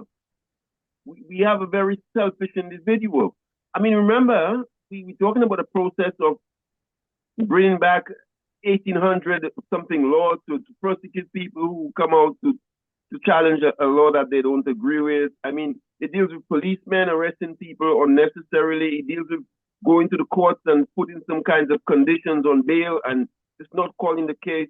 You know, it's a lot of things happening that are negating people's democratic ability to interact with the system in terms of what you talk about. that kind of reasonable coexistence. So I see your approach as halfway, in that we have to have that component to the conversation, but we have to have the other component that if this is not getting us where we need to go, which is calling for accountability in the Zed, commission, the calling for these justices, calling for doing the right thing, calling the government to provide the funding independent of any of the options to the commission, independently as the constitution states. If we cannot have these things happening, Greg, then we also have to have that other option. So I say yes. Let us assume that reasonableness, that we can reach that conclusion in terms of a discussive kind of approach instead of, but we can't throw the other thing off the table, given the experience that we've had with this government, and insistent to be unreasonable. And it's not just politically. You take it in all the other options of this government. It occurs in a way that is unreasonable and compromising to citizenry. Gregor, you wanted to hold on, Gregor, you wanted to respond briefly, make a comment? I just want to say that I have infinite and perpetual confidence in the common sense of the Dominican people. Okay? Money buys an election when there's no better alternative that people are excited about and trust. And if we do not come to terms with the reality of that over the past 10 to 15 years, then we will never change the situation. So the half for me that is missing is that. And going back to Alvin's point, we need, there needs to be a viable alternative, an option for the country to get excited about. And then, but we have to fix the system that is now broken, and that is where I'm focusing now, and trying to get the election system working as it should, so people can trust it. And then when the free will of the Dominica people is expressed at an election, I will happily accept whatever the result is. I agree. I'm with you on that. Yes. But we cannot be disappointed in a result if we allow a broken system to continue, and we cannot be disappointed in a result if there is not a viable and exciting alternative for the Dominican people to embrace. And I think that these are the areas we need to focus on. And I can understand that there's a lot of historical issues. There's a lot of things in those bills that should have been included that are not. They are not ideal. I understand there was a lot of consultation, and many things that were asked for were not included. But it is what it is. We are where we are. And how do we move forward? We try to fix the system that needs fixing. We try to reestablish trust in the process. And hopefully a viable and exciting alternative will emerge that the people can embrace. I don't see any other way of changing anything, certainly not going back to the courts. Michael, I know you want to chime in, Michael, but let's wrap our minds a little now around the question of the commission, because the call out there from yourself and Gregor, if I get it, is that the commission should resign, and they do not have the trust to continue the process. So if they resign, then obviously there needs to be a mechanism, constitutional or otherwise, to appoint a new commission. If they choose not to resign, then we still have to fight that battle to ensure that they do what is required to do as a commission, taking no direction in keeping with the Constitution. Let's speak a little to that. How do you see that unfolding, and what do you think may some of the approaches that need to be taken to achieve that? Michael, go ahead, and then maybe we can hear from Gregor and then Zed. Alvin, my concern is when Gregor says, I agree with Gregor, we have to move forward. However, we need to ensure that the persons that were prosecuted, they have to drop the charges and compensate it. because people have to show up in court every month for 2 months or every other month to deal with just exercising their democratic rights. Okay? So Dennis Byron was a senior law judge. He came up with a way out to ensure that we have campaign finance without violating the Constitution. The Prime Minister disagreed with him. Okay, I do not know if his Attorney General advised him, but you know, these are serious things. To appoint a police chief, there must be consultation, because the apex court has said consultation is not nominating, because you have the power for the police chief. And the police chief does the bidding of the party. So we have a lot of things to address. And I think while getting the legislation going and getting the electoral commission going, we need to address some of those things, because you can have a good electoral commission and people are still harassed. So how are you going to deal with that? So these are some of the issues that we have to address. But I'm very, very concerned that Dominica, Attorney General, and the Prime Minister could question the authority of Dennis Byron to say that he addressed the matter within the Constitution, so there's no issue with the Constitution, for him to say it has issue. This is just trying to distract from the real issue, where you have somebody who needs money for him to run his campaign, and he don't want nobody else to have money. Okay. And he I'm wants going to ask Gregor and Zed. So we as a people have to address that, Alvin. We as a people have to, any some political party who is going to take part in the election should engage himself by meeting with the police commissioner and the police welfare association to discuss some of those issues with other political parties and how we address them. Okay, I'm going to let Gregor and Zed chime into the same question I posed, and then we're going to take some things from the folks on the feed, because they are really engaged here. They are posting their views, their comments, and I think we need to take some of their comments. So we'll take the same question that I posed a few minutes ago. We'll get Gregor briefly to make a comment, Zed, and then we'll go to the feed and take some of the comments being posted by our folks here. Go ahead, Gregor. Sorry, Alvin, can you clarify the question? I was saying, in light of where we are, the commission decides not to resign, and they continue. How do we get them to do what is right? Because, as you said, the process is what is broken. The trust is not there. The confidence is not there. So the Prime Minister takes the hardline approach. The commission is not going nowhere. What do we do? How do we do? How do you see us navigating that sort of thing? We keep speaking out. We keep the pressure on. There's no other way. They have to be held to account, and they have to do the honorable thing and step down. I don't see any other path. And if they do not do that, I hope that many more people will speak out and will continue speaking out, because elections must be not just fair, but seen to be fair. And for the next election to be seen to be fair, the commission needs a refresh, and these problems need to be solved. So your clarion call, I can hear from you. More people speak out. More people get engaged. More people talk about the issue. Don't stay quiet. And I'm asking Mr. Stowe, the two Mr. Lawrences, Mr. James, Mr. Shillingford, and Ms. Joseph, to do the honorable thing and step down, to give this process a chance, and to give the Dominica people the opportunity to have some faith and trust in the system, so we can have an election that is the freely expressed will of the Dominica people, and that people can be comfortable about.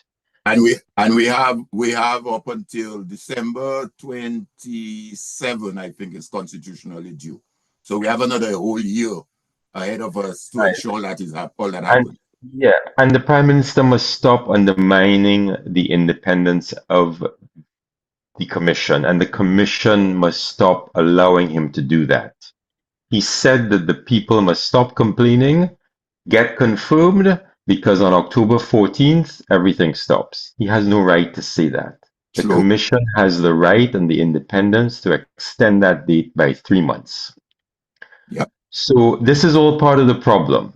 The Commission needs to exert its authority independence and its authority. under the Constitution. Under the Constitution, the Prime Minister cannot be undermining that. And the fact that they have not put him in his place, and the fact that they have not exerted the authority, means they have lost the authority and they must step down. It's that So simple. more people must enforce that. Go ahead, Zed, and then we'll go to the feedback. All right, Zed. Just before you come in, Zed, let me just read a point that Arundel Thomas is listening to the conversation, and he says here, "I am tuned in to this pertinent and engaging conversation. I am grateful for your guests and their candid and informative contributions. However," he said, "the record must be corrected. I have heard of the two commissioners publicly calling for the commission for violating the law," he said. "The statement that none of them, as stated by Mr. Gregor a while ago, has spoken out against the violations is incorrect," Arundel is saying, and it ends by saying, "Thanks for the discussion tonight." Greg, in terms of Yeah, I'm sorry. I just want to clarify that the Yes. commission itself, we cannot see the commission as 5 people. The commission is one commission. True. The commission itself has not stood up, faced the press, faced the public, and says this is unacceptable. We are, and if we have one person or 2 people saying X and Y, it doesn't Yes. help. That only sows more distrust. Okay. And that in itself is a reason for them To resign. Yeah, Yes, that is yes. That is Okay. true. Point Zed, taken. go ahead, and then we'll come to the feed. Go Yes, ahead. Zed. Alvin, Yes, Michael. Hold for one brief moment. Let Michael go Okay, ahead. go ahead, Michael. Go ahead. Yield to you. Alvin, Yes. there's one other part of that equation. The president, if the prime minister decides to call an election, the president is the one that have to issue the writ. And the president has to verify that the list is ready. Now, we should also be talking to the president, because the president's pronouncements seem to be like she's the president of the prime minister. Except to say, Michael, except to say quickly, again, that list must come from the commission. So the president on her own cannot validate or say the list is ready or the list. She can only do that after the commission submit to her, and the commission says we are in a state of readiness. But even if, go ahead. But if the commission indicate that they're not in a state of readiness, the president cannot do nothing about it. Because the commission has said that we are not ready for an election. And just to go back to the point, right? If you're on a board and the board has 5 people on it, and you're sitting on this board, and you believe the board is presiding over activity and a system that's contrary to law, and you're speaking out, but you're staying on the board. Does that make any sense? The two members of the commission who are in fundamental disagreement should have stepped down a long time ago. Why are they staying on a commission that continues to ignore the concerns that they have?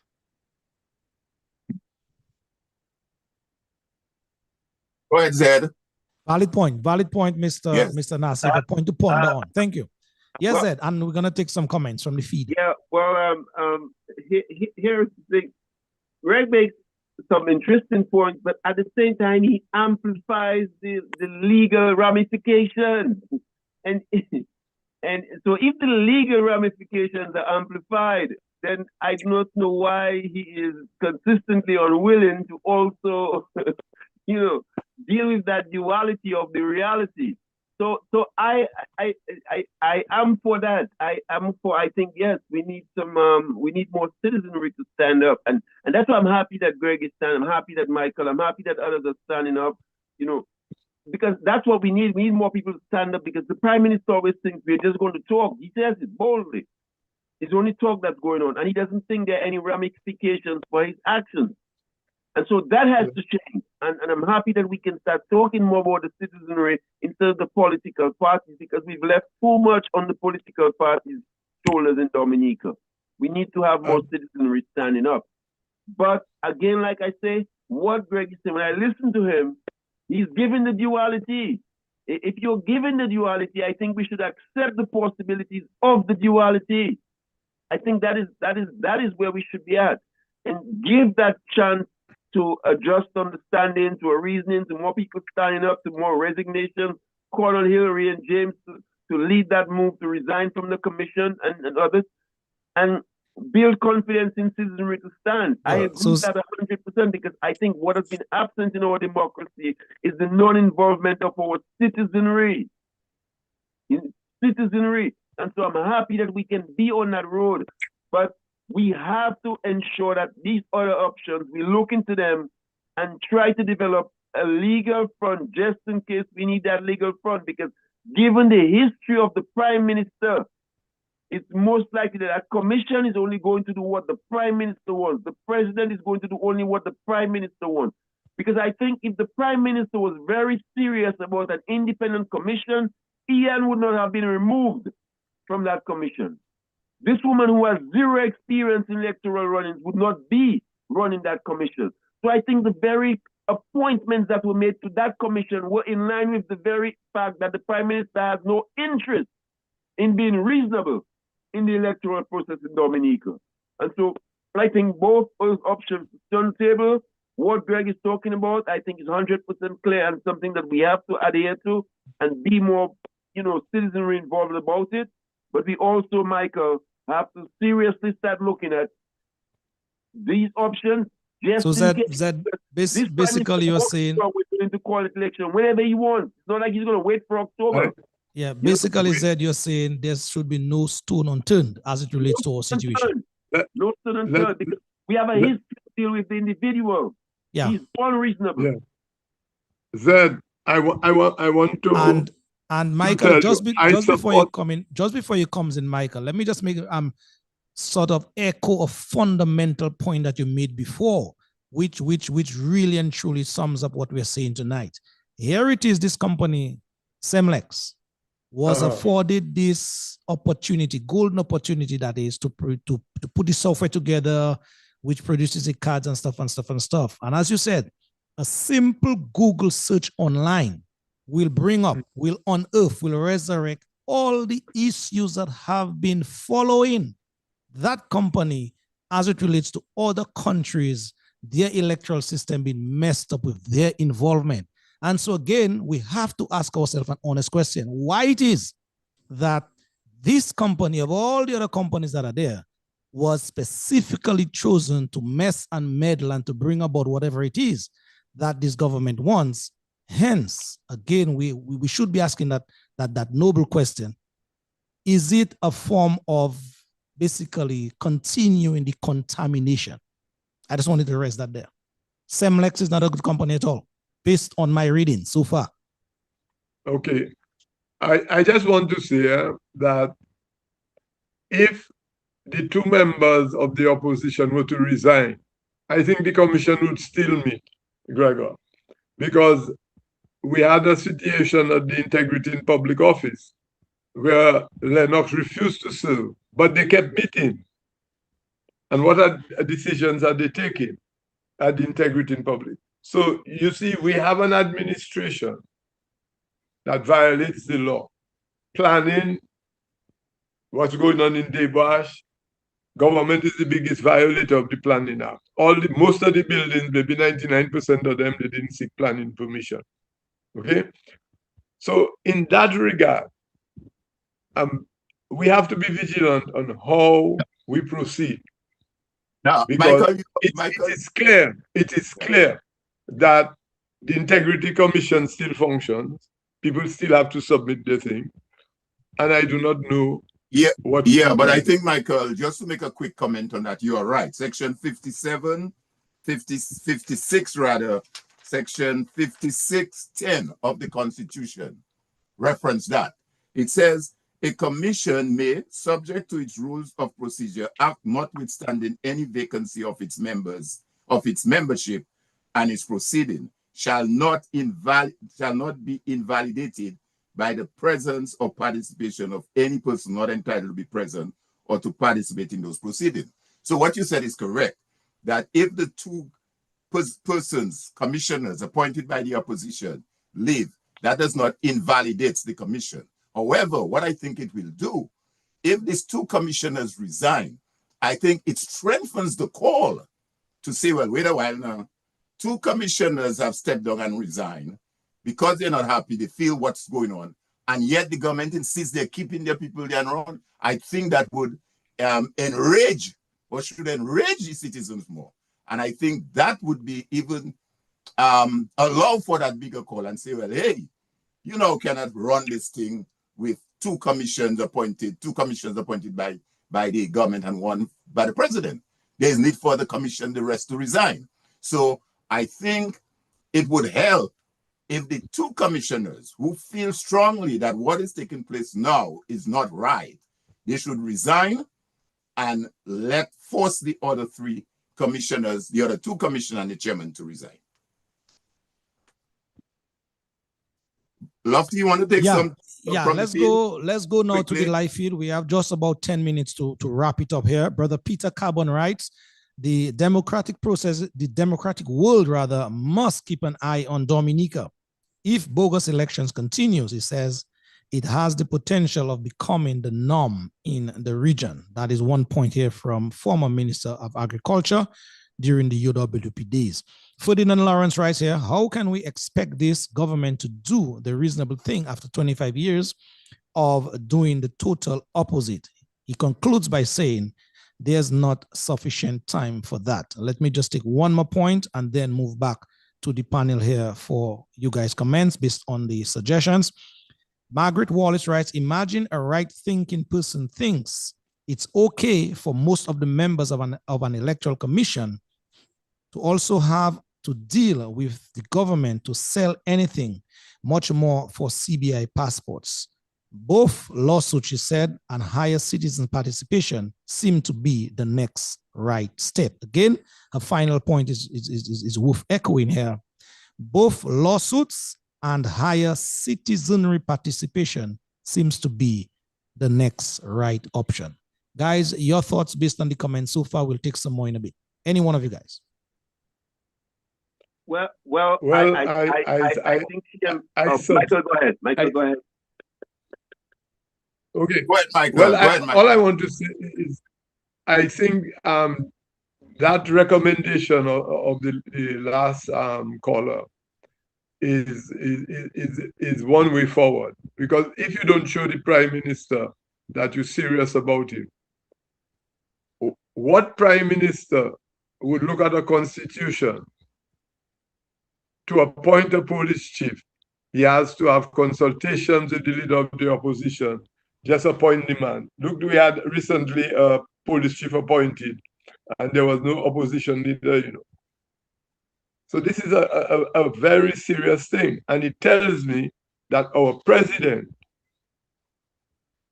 needs to recognize that she is one of the people who have to safeguard our constitution.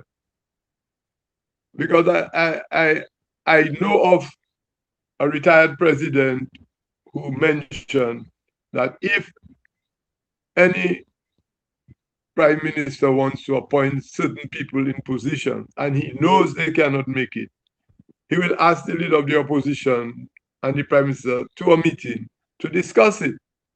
And that person is not, he cannot justify appointing that person to select somebody else. But we have this present prime minister who seems to want everything that he wants, to get everything that he wants. And the constitution is clear. So we need to begin to engage our president engage our Police Service Commission, engage the members of the commission to ensure that they respect the sanctity of free and fair elections. Yeah. All right. And not compromise it for anything. All right. Point taken indeed. Mr. Nassief, any further points based on the comments so far? And let me just sum up before you give your response. Catherine George is writing here. I'll just sum it up. Basically, one can take the money because of the hard economic times that some people face. And she's basically suggesting that we should educate our people that even if you take the money, you can still vote them out because these politicians, she's suggesting, doesn't know which way you vote either way. Take the money and vote them out. There's a song like that as well. Your thoughts? Yeah. No, as I said, I have infinite confidence in the common sense and the wisdom of the Dominica people. So I at the end of the day, they will make a decision based on the options in front of them, and I don't think based on the money being put in their pocket. Greg, would you consider a political process? Would you consider getting involved as a good citizen? Since you believe in that ultimate validity of our people and these things, would you as a good citizen consider helping part of that excitement to the process? It's not my preference, but I think that if it was something that made sense at the moment and at the time, it's not something that I would completely shy away from. I've thought about the possibility of running in Vicas, and I think I'd have a lot of fun with that. I love that. Okay, so let us just conclude, and we could go around and get Michael to give his closing. Then we'll move to Gregor, and then we'll take Zed. All right. So Michael, you're close. You wanted to say something? Yes. Before Alvin, we have some more fundamental points that I really want us to touch on. And Sure. Go ahead.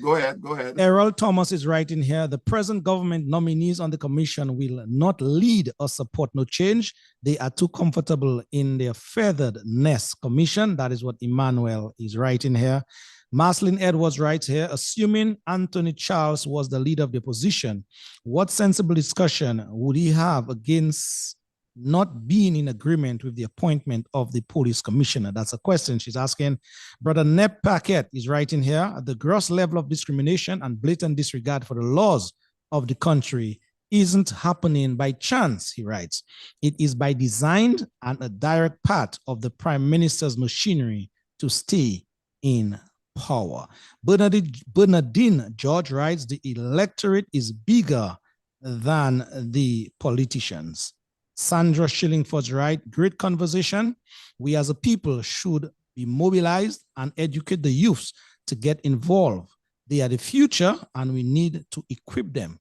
These discussions, she writes here, are great, but we need to act. Some of the thoughts on the live feed before we bring it to a wrap. Any one of you guys want to chime in, and then we'll ask for your wrapping up. Nobody talking, but I would think that when I was in high school at the academy, we had persons from the electoral commission, from the even ministers and the opposition come and talk to us. We had public speaking and we had certain issues that we dealt with. And the caller who says educate the youth, I think we have a medium which is all-encompassing, that we should try to use it to educate the youth, because clearly they're going to be the ones leading this country in the future. And the appreciation for what democracy is one of the major things that would persuade a prime minister to honor his oath and protect the Constitution. What we see is a prime minister who wants to do what he pleases, and that in itself is not democracy. It doesn't show some democratic leadership.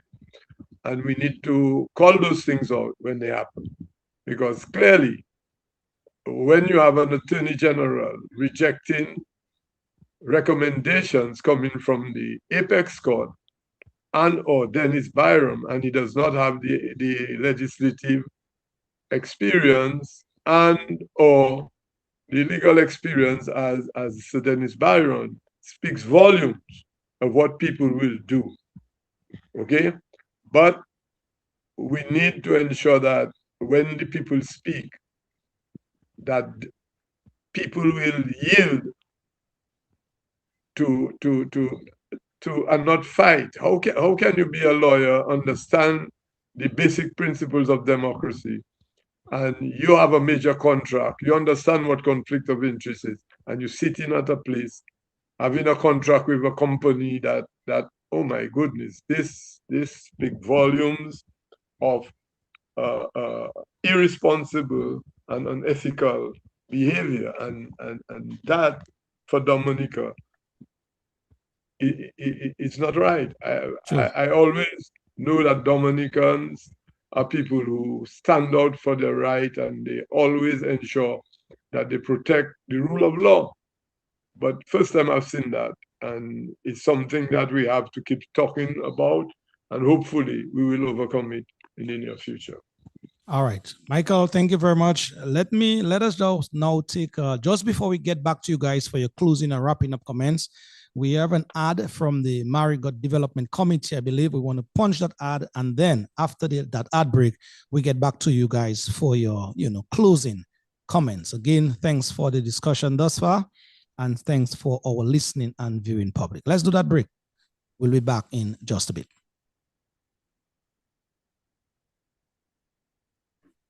Join us for a day of wellness at the Marigot Village Health Fair on Friday, May 1st, 2026, from 9:30 a.m. to 2:30 p.m. at the W.S. Stevens Primary School, Weirs, Marigot, as part of Mayfest 2026. Get free health checks, including cervical, breast, and prostate screening, blood pressure, and diabetes checks. There will be free care packages for all attendees. This event is presented by the St. Andrews Hospital Foundation, USA, and the Marigot Development Corporation, in collaboration with the Marigot Health District, and supported by Trois Pitons Water, Q95 FM, Afu Awi Big Shop, Nature Trail Mini Mart Sylvania, Susan's Snackette, Sabre Tropical, Marigot Cooperative Credit Union, and Country Style Bread. Don't miss this opportunity to prioritize your health with us. Remember, your health is your wealth. See you there.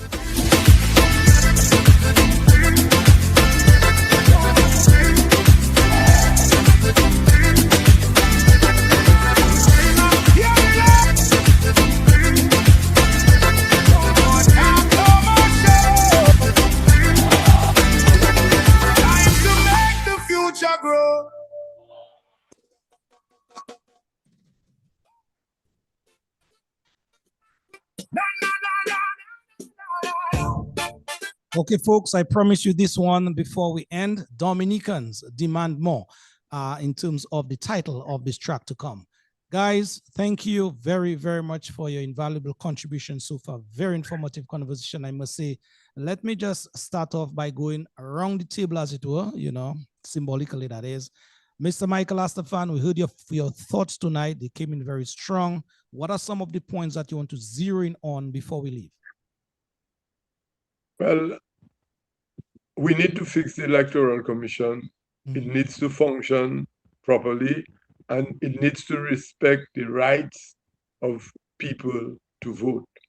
And what we have now is something that is not independent. We need an independent commission, and we need to ensure that we use our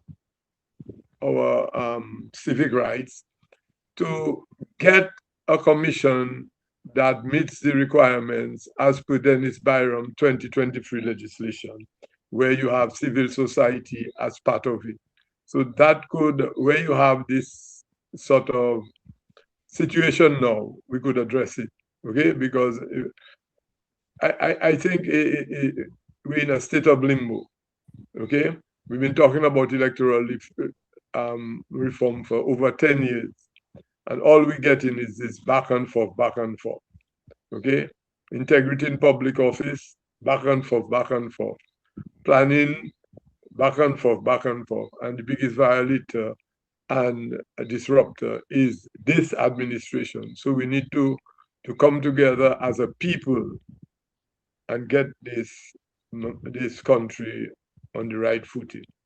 And any leader who wants to support that, we need to speak volumes on it and mobilize the people to get people with leadership qualities that will protect the constitutional rights. Mr. Michael Astaphan, thank you very much. Well executed indeed. See you some other time, my brother. Mr. Gregor Nassief, your take. Yeah, no, just to say thanks to everyone. You know, most people have told me that the commission will not step down, and I don't believe that, or I'm not willing to accept that. I believe there's too much at stake, and I believe they themselves will see the wisdom of the need for refresh. Because if everything goes wrong at the end of this process, the commission will be responsible. And they need to see that, and they start and an opportunity. So I will continue to call on the commission to resign, and I'm hoping that more persons will join that call. And again, it's nothing personal. It is just what is required for the country. And it is a significant step towards the healing that I spoke about and towards a free and fair election, which the country desperately needs to go through. Yeah, thanks. Indeed. Thank you very much, Brother Nassief. Indeed. Continue to heed that call, as you said. And trust me, a number of Dominicans, even though you're not hearing them, but they're listening and they're taking note, that is. So again, thank you for your contribution tonight. Like I said to Mr. Astaphan, well executed indeed. Thank you. See you some other time.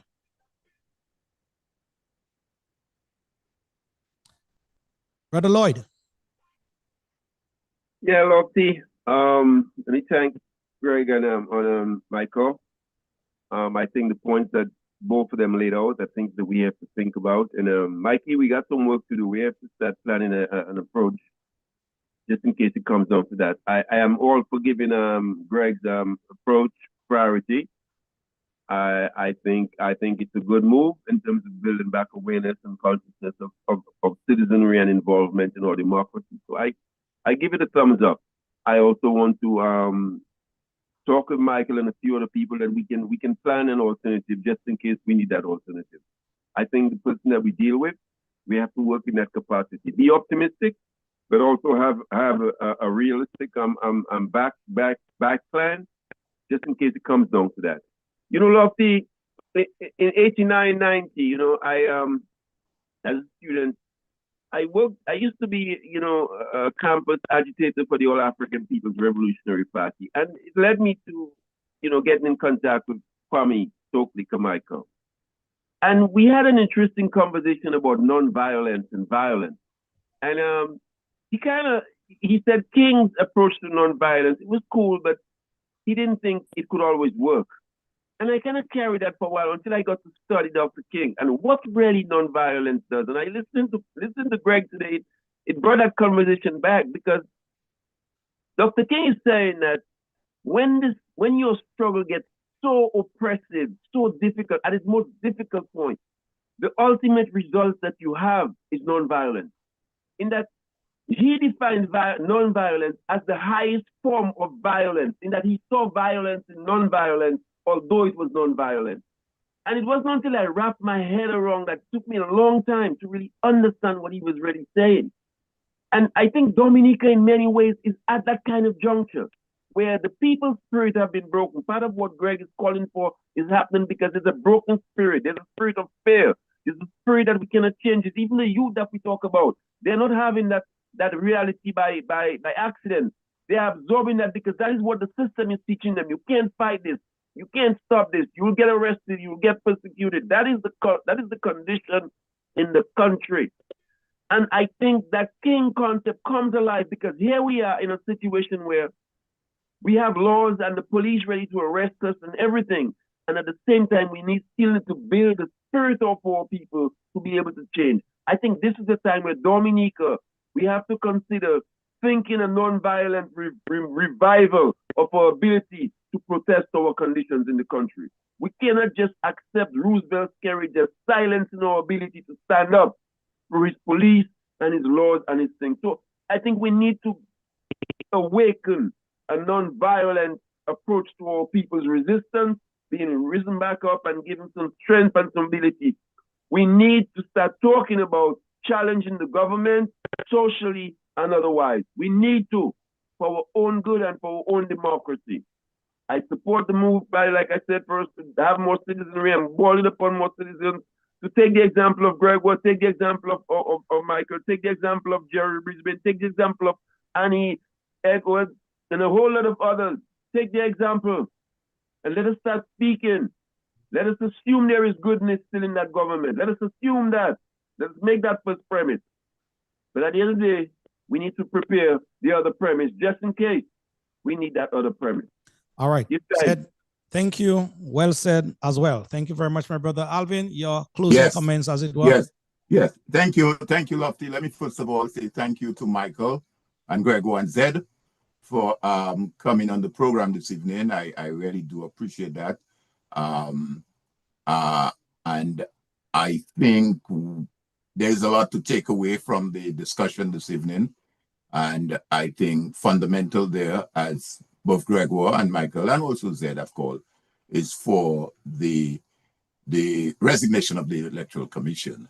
As I referenced earlier, Section 38 is pretty clear. It's unambiguous. Who is responsible for the question of managing, supervising of elections in Dominica? And if I may just reference again very quickly, the CCJ's report at Section 76 of that document. It says, after all, the most obvious and defining hallmark of a liberal democratic states is free and fair election. It is through such election that two of the core institutional structures of the state are established, the legislature and the executive. Without such elections, the constitutionally warranted government structure of the state would simply not exist. So fundamental to democracy is free and fair election. It goes on to say, moreover, without such free and fair election, the preambular value of the creation and maintenance of and the respect for lawfully constituted authority would be fatally undermined. Who's responsible for that? The Electoral Commission. They are charged with the responsibility of ensuring that we have that free, fair, and transparent election. And I want to reiterate and endorse Gregor's call for more persons to speak up, more persons to step forward and speak truth to power. And it's not a question of whether you like a person or don't like a person. I mean, as Gregor himself indicated earlier, the chairman of the commission, myself, we're friends.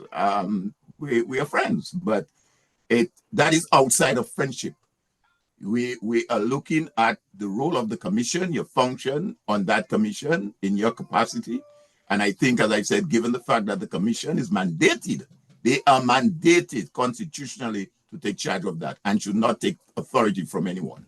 So to all our folks who are still there with us up to the end, I want to say thank you for every one of them.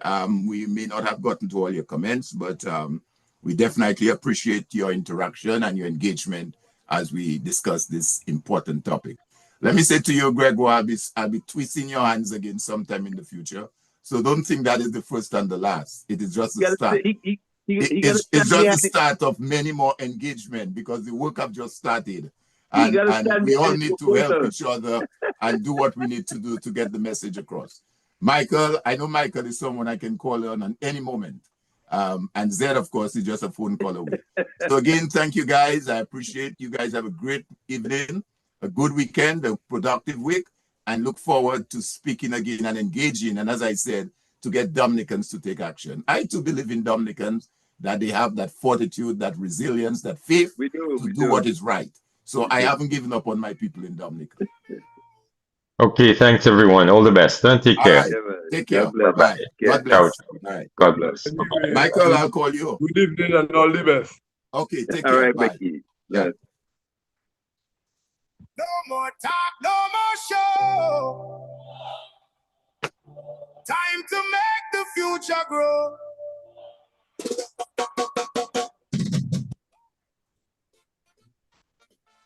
Na, na, na, na, na, na, na, na. Too long we hearing promises in the air. Big speeches everywhere, but nothing there. Roads still rough and bills still high. Young people watching chances pass them by. So if they want your vote this time around, ask them how they plan to lift the ground. Show the number, show the date, show who carrying the weight. No more clapping for empty sound. No more waiting while we drown. If they lead, then let it show. Plant the seed and make it grow. Demand more, demand better. Storm the dark and change the weather. Hands up high, let truth restore. Dominica. Demand more, demand plans, demand action. Build the hope from every faction. Stand together, show to show. Dominica. Demand more, small shop owner trying hard to survive. One little hustle keeps a family alive. Make it easy, I cut red tape. Let the worker find escape. Farmers, fishers, builders too. Give them tools to see it through. Every village got a spark. Why keep talent in the dark? No more clapping for empty sound. No more waiting while we drown. If they leave, then let it show. Plant the seed and make it grow. Demand from the dark and change. Yes, Dominica, we are still here. Truth restore. Dominica. And yes, we are demanding more. Demand action. Build the hope from every faction. Stand together, show to show. Dominica. Demand more. Youth no be the future holy. So, folks, that is it for us tonight. We want to thank you for your patience. About 20 minutes off the mark of 8 o'clock. Rise and make But a very stimulating discussion, I must say. a flame. Turn that pride into a name. Tourists come and money flow. If we build it, we will grow. So, to our guest tonight, Who accountable? What get done? Who responsible? Tell the people truth. in the names of Mr. Michael Astaphan, businessman in Dominica, and Mr. Gregor Nassief, another astute businessman as well. Thank you guys for your very, very excellent contribution tonight. Dominica, demand more. As you both ask Dominicans to demand more. Big out and strong together, evermore. Dominica, Brother Zed has always said that Dominicans should demand more. rise up strong. We hope that you guys learned something tonight at least. And yes, we all will be demanding much more in the interest of all of us as we move forward. So Dominicans, that is it for us here. Thank you very much for your eyes and ears each and every time. See you guys next week, Sunday, if the good Lord above is willing, at same time, 6 p.m. Hearing promises in the air, big speeches everywhere. So on behalf of the Vibes, Civic Vibes, Alvin, Thomas, and myself, and those in the back doing the hard work, Want your vote this time around. we appreciate your attendance tonight and every other night. Show the date, show who carry But as they say, all good things must come to an end. the sound. No, And that is where we must pack our bags and make some tracks. then let it show. Brother Angelo Allen, good evening to you. I saw you there tonight. Demand better, storm the dark and change the weather. Hands up high. So a couple more lines of this number entitled Demand More, and we bring it down to a wrap. Thank you guys. Thank you indeed. Build the hope from every faction. Stand together, show to show. Dominica, demand more. Small shop owner trying hard to survive. One little hustle keeps a family alive. Make it easy, I cut red tape. Let the worker find escape. Farmers, fishers, builders too. Give them tools to see it through. Every village got a spark. Why keep talent in the dark? No more clapping for empty sound. No more waiting while we drown. If they lead, then let it show. Plant the seed and make it grow. Demand from the dark and change the weather. Hands up high, let truth restore. Dominica, demand more, demand. Demand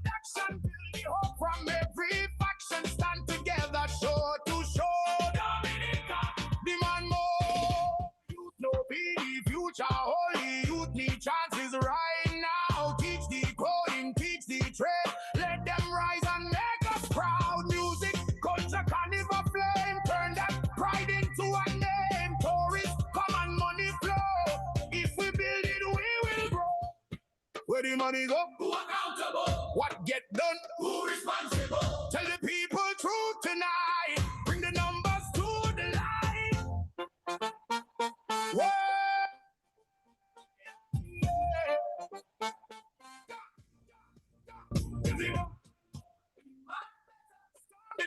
And change the weather.